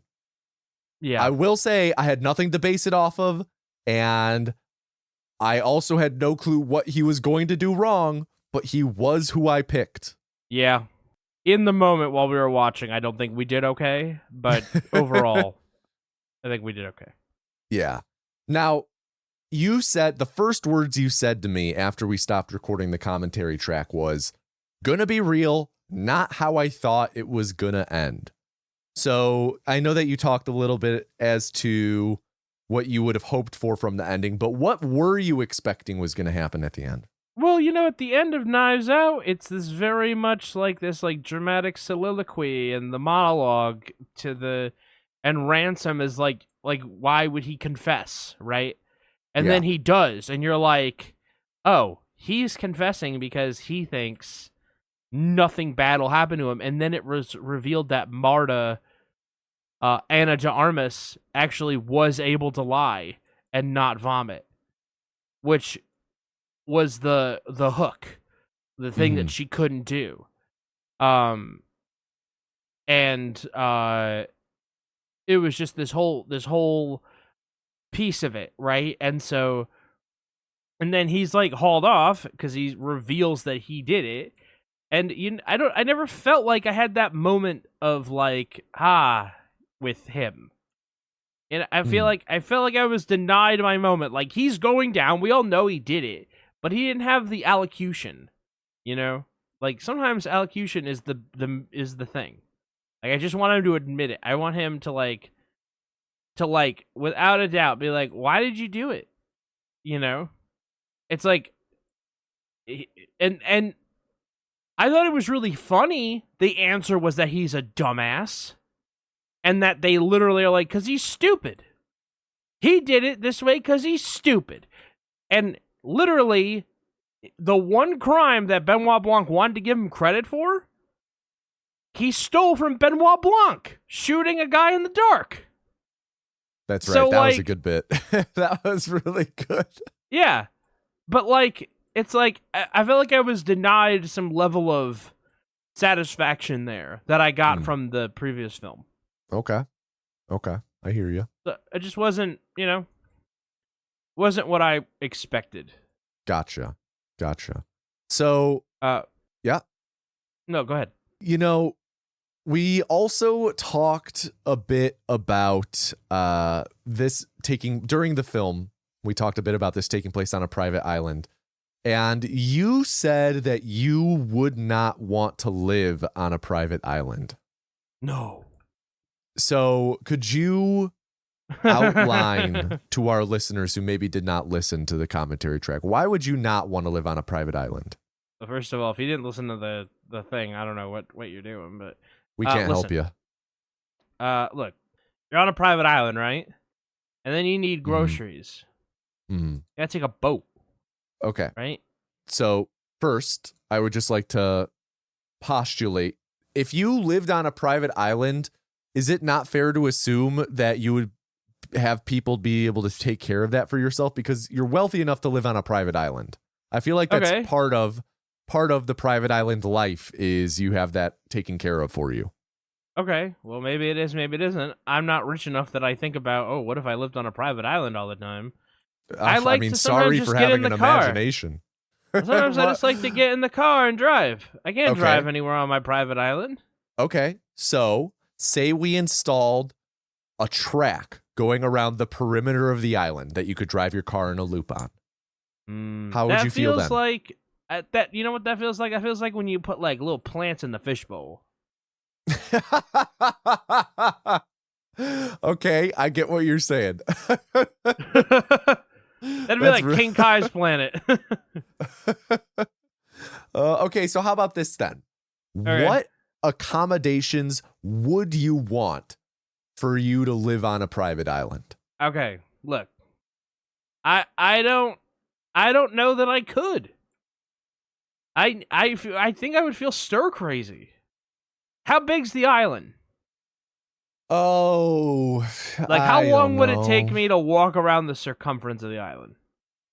Let's say, I don't know. Let's say like an hour or two. All right. So like, it's not like one of these deals where like I look out my window, and like I see all the island sides. I mean, maybe if you were in the glass onion at the top, you know. I don't think I want to be in the glass onion. I don't know. Like, what if I'm like, oh, you know what? Like, I buy a lot of stuff on eBay. What if I'm like, oh no, like, what if I want to get something from Amazon? Okay. But I gotta go to port. I mean, Amazon, if you watched War of the Worlds 2025, you would learn that Amazon delivery drivers are capable of flying drones. And then people throw my boxes on the porch as is. Someone's gonna drop it in the ocean. And then what am I gonna do? Argue with fucking Tahib and whatever about my fucking package being saltwater contaminated? Yep. What if I order salt? I How am I mean, gonna get my recovery? I think at that point you could just file a complaint with Amazon and they'll get it sorted out for you. I want to be clear because I feel like my last statement might have sounded racially charged. My last Amazon customer service specialist was named Tahib A. So I've been using Tahib as my He's your go-to Amazon employee? since the last time that I had to talk to one. His name was Tahib. Gotcha. All right. So Okay. you would not want to live on the private island pretty much at all costs. No just accommodation would sell I you don't. on I it. don't think I could do it. Wow. Wait. I don't know. Hold on. Is CJ saying he could not do a glass onion, a Knives No, Out I don't mystery? think I could. I don't think I Really? could. Because I couldn't live on an island. Okay. I like this. No. Hold on. I'm getting to Minio's ledger. No, because could not live on an island. Now, could it's not like they're living on the island in this, though. They're only there for like 3 days. Could you spend those 3 days on the island to do a Glass Onion, a Knives Out mystery? Like to visit? Yeah. I could go to Hawaii for a week. Okay, so I don't think that living on an island is much of a barrier for you to be able to do this then. Okay. I don't know if I'm going to kill somebody in cold blood. Well, you don't Who have am to I? kill. Am I Benoit Blanc? Yeah, you're solving the mystery. I think I could do Benoit Blanc. Yes, you could have done a Glass Onion, a Knives Out Not mystery. if I have to live there. I Right. couldn't do Edward Norton. Right, of course. Of course. But Benoit Blanc. Interesting. Okay, so I've jotted this down. I had to cross it out. I had to cross out no because could not live on an island, and write in yes into Tominio's ledger. All right. There we go then. So I'm trying to think. Oh, I don't have too many more notes to go off of. I did want to call out, though, one piece of character writing that I did appreciate in this is, in real life, we are all the main characters in our own story, right? Sure. This movie, I think, so perfectly captures that, where if you were to, say, take Catherine Hahn's character and speak to them and be like, so what's your role in Glass Onion and Knives Out mystery? She'd go, well, I'm the main character, of course.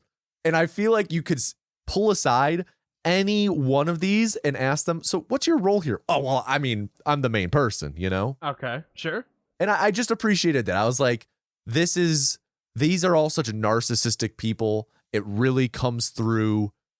It's just all around, we were talking about some of the performances. We wish that they had more to work with, more fleshing out, but I just thought that it was pretty solid character writing from that standpoint.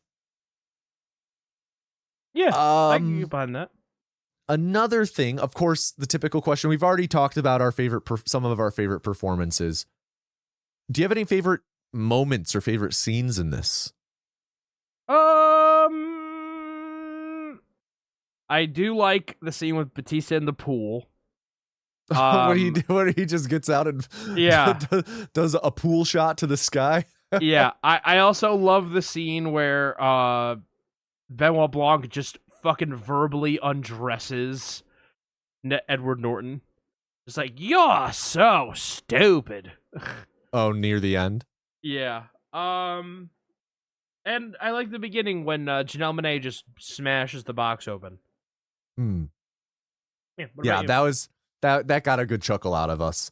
I think my favorite scene in this is the scene right before the power goes out when, that tension is ratcheting. There's the Mona Lisa opening and closing. They're partying. Janelle Monáe dips out. And they're all drunk. It leads to Dave Bautista's death. I thought that it's just in the moment, it is a really good scene. And I do think that there is the added context of knowing that it's at this point that Dave Bautista learns Andy is dead. Because we do see him check his phone. We see him get Google notifications. We see Catherine Hahn decline a phone call from her husband or campaign manager or something. And it's that is a moment that's oh, okay. Yeah, it's not because of the twist of, oh, she's actually dead. I mean, I guess it is to an extent, but it's just it was a really good scene. The way you're it really gets you on the edge of your seat. Really, really dials it up before this big moment. So I like that part. Yeah, done that. Oh, of course, this question I've been asking as of late. This, of course, was part 2 in our duology of takes place on an island with the Banshees of Inisherin. Yep. So what movie did the taking place on an island better? Oh, I think Banshees of Inisherin. Okay. Why do you say that? Oh, I was going to say nobody died, but that's not true at all. Less people died. Fewer people Fewer people, even. Now, I am honestly going to have to disagree. Okay, go ahead. I think that this movie excels more as at taking place on an island because, the entire movie takes place on an island in The Banshees of Inisherin to the point where, how, for all I could know, we're on the mainland. Whereas in this one, they take a boat to the island. It's very clearly an island. It's much smaller. So I think the takes place on an island aspect was much stronger in this. Okay. I think I really only have one question left though. Go ahead. CJ, is this film okie dokie? I think it is. Yeah, you're falling on the yes side? Yeah, I think it's fine. It's fine, or is it okie dokie? It's okie dokie. I don't regret the time watching it. I would have to agree. I also think that this meets the threshold for okie dokie. Is it my favorite? No. Is it a good time? Yeah. I think it's fun. If someone liked Knives Out, I would recommend it to them. Yeah. Okay. Well, before we move on, sorry. I wanted to say my rec room is kind of empty this week because I have been stuck in Freeland. Whoa, wait, what? What's Freeland? Well, I can only watch free shit. Oh, that's right. So I told you guys the two things I watched at the beginning. That's all you watched? Yeah. Was The Help and Teen Titans Trouble in Tokyo? Yeah. Do you want to recommend either of them or anything else? I've been watching YouTube. Okay. But just like reels. Okay. So what specifically is our CJ rec for this show?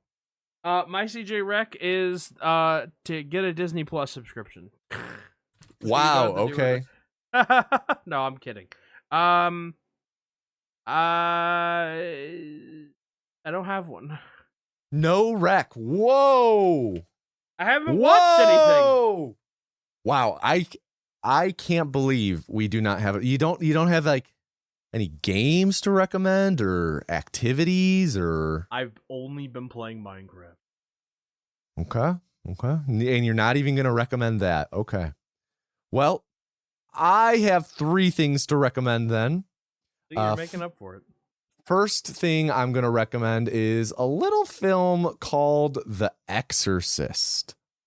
I had never seen this. Jade and I watched it over this past weekend. She had seen it before. And I got to say, instant favorite of mine. I absolutely loved it.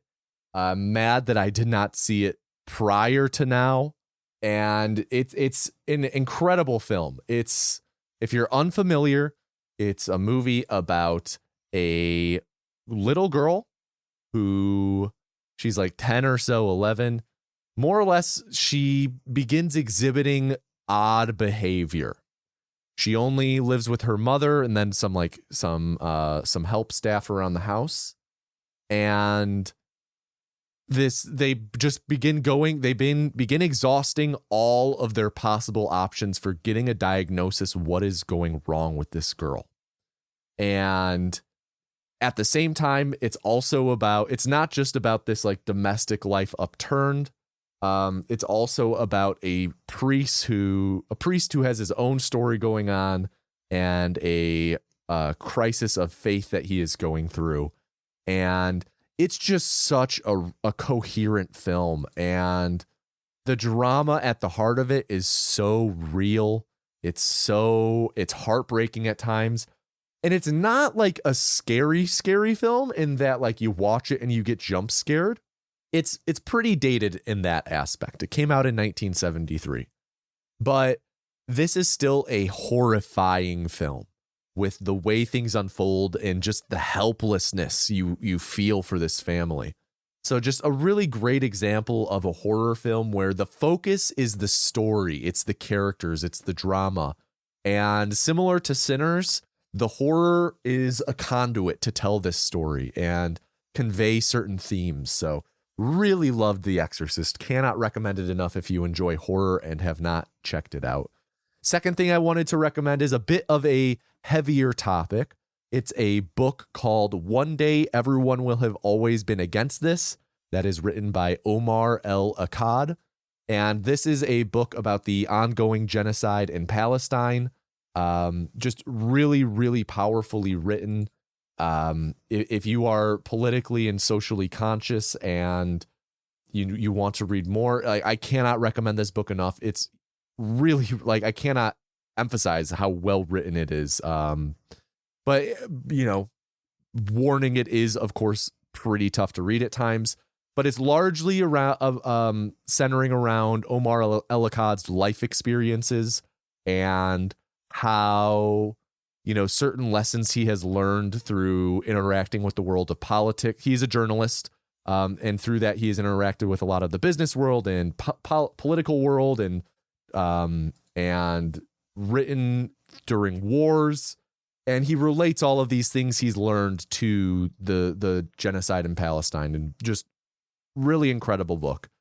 And then the last thing I wanted to recommend, completely veering in the other direction, I wanted to recommend Dead Hanging. It is an exercise where what you do is you grab onto something like a pull-up bar or maybe something that above your head, and you just hang there. You just hold on to it and hang there for as long as you can. You do it until like you get like a minute or two total throughout the day. It's going to be hard to get more than just a few seconds at first. It's a great way to train your grip strength, but most importantly, it has been a lifesaver on my back. I've been doing them for about like 3 weeks consistently, and like my posture, within like 2 days, my posture improved dramatically. Every time I do it, I can feel my back decompress and it cracks and it feels incredible. My breathing feels more controlled. Dead Hang's life-changing exercise, so cannot recommend them enough despite how goofy it sounds. But those are my 3 recs, which were, again, The Exorcist, One Day Everyone Will Have Always Been Against This by Omar El Akkad, and Dead Hang's The Exercise. And CJ, no recommendations unless you wanted to tack one on real quick now. I'm going to recommend Raisinets. They're yummy. Okay, Raisinets. I like it. I like it. Yep. Raisinets snack. So, Tommy, I'm going to present you with a choice. Okay. Oh, okay. Another choice. Okay. All right. We stand at a fork in the road. Okay. 2 paths lay stretched out before us. Okay. Down the one path is the second part in our continuing series on people who get shot in the chest but live. Okay. And the other path is people being told to dance in public. Or sorry, in the presence of other people. You must now choose. Okay, so this will forever alter the history of the film Okie Dokie. So I don't get any further context, like years or anything, just those. Would you like years? I mean, I'm fine with just free balling off of this. Last time I got years and I opted for the older one just because I felt it would be more challenging for myself. But this time I'll free ball it. So where my mind is at is when I hear people get shot in the chest and live, I immediately think it's going to be like a Western or some shit like that. Some shit like The Man Who Shot Liberty Valance, some shit like High Noon. I don't know, some other Western. Those are like 2 of the only Westerns I really know. So my mind goes to there. But then people being told to dance in the presence of other people, I immediately think, again, to Westerns. I think to like, what is it? Is it The Good, Bad, and the Ugly where he's like, dance, and he's shooting at the dude's feet? Like, I immediately think of that. So either way, I feel like Westerns are gonna rear their head here. Down one path lies a Western. Oh man. Okay. But not your traditional Western. Okay. I think I am gonna go with people who get shot in the chest and live. Really? Yes. Do you want to know what you turned down? Yeah, why don't you tell me what I turned down before you step up to the podium and inform us all? So, you turned down the Blues Brothers. What? I know. God disappointed. damn it. Me too. I know. One day, buddy. We'll do it. That movie's so but good. It is. It's really good. But Tommy, this is actually part 2 in our continuing series of people getting shot in the chest and living. What? Yes, I know. And next time on the Film is Okie Dokie, we'll be watching the Coen brothers version of True Grit. Oh, wow. Have you seen this before? I saw it in theaters. Okay. But, gonna be real, don't recall most of it. Maybe Well, as we watch it, things will come to me. I remember a few scenes, but I don't remember most. Well, there you go. Starring Jeff Bridges, Matt Damon, Josh Brolin, and a very, very young, God, what is her name? You got this. You got this. She was just in a movie we watched. Yeah, I know. She's You got married this. to Josh Allen. She is the new Hawkeye. She was in Bumblebee. She's know. Gwen Stacy. She's Gwen Stacy. Yeah, in the Spider-Man movie, Spider-Man Spider-Verse. Oh, that's right. Oh god. She's in Pitch Perfect 3. I didn't know that. I think she's actually in Pitch Perfect 2 as well. Haley Steinfeld? There you go. Yeah, there you go. There you go. That'll be what Awesome. we watch next time. Wow, I am excited.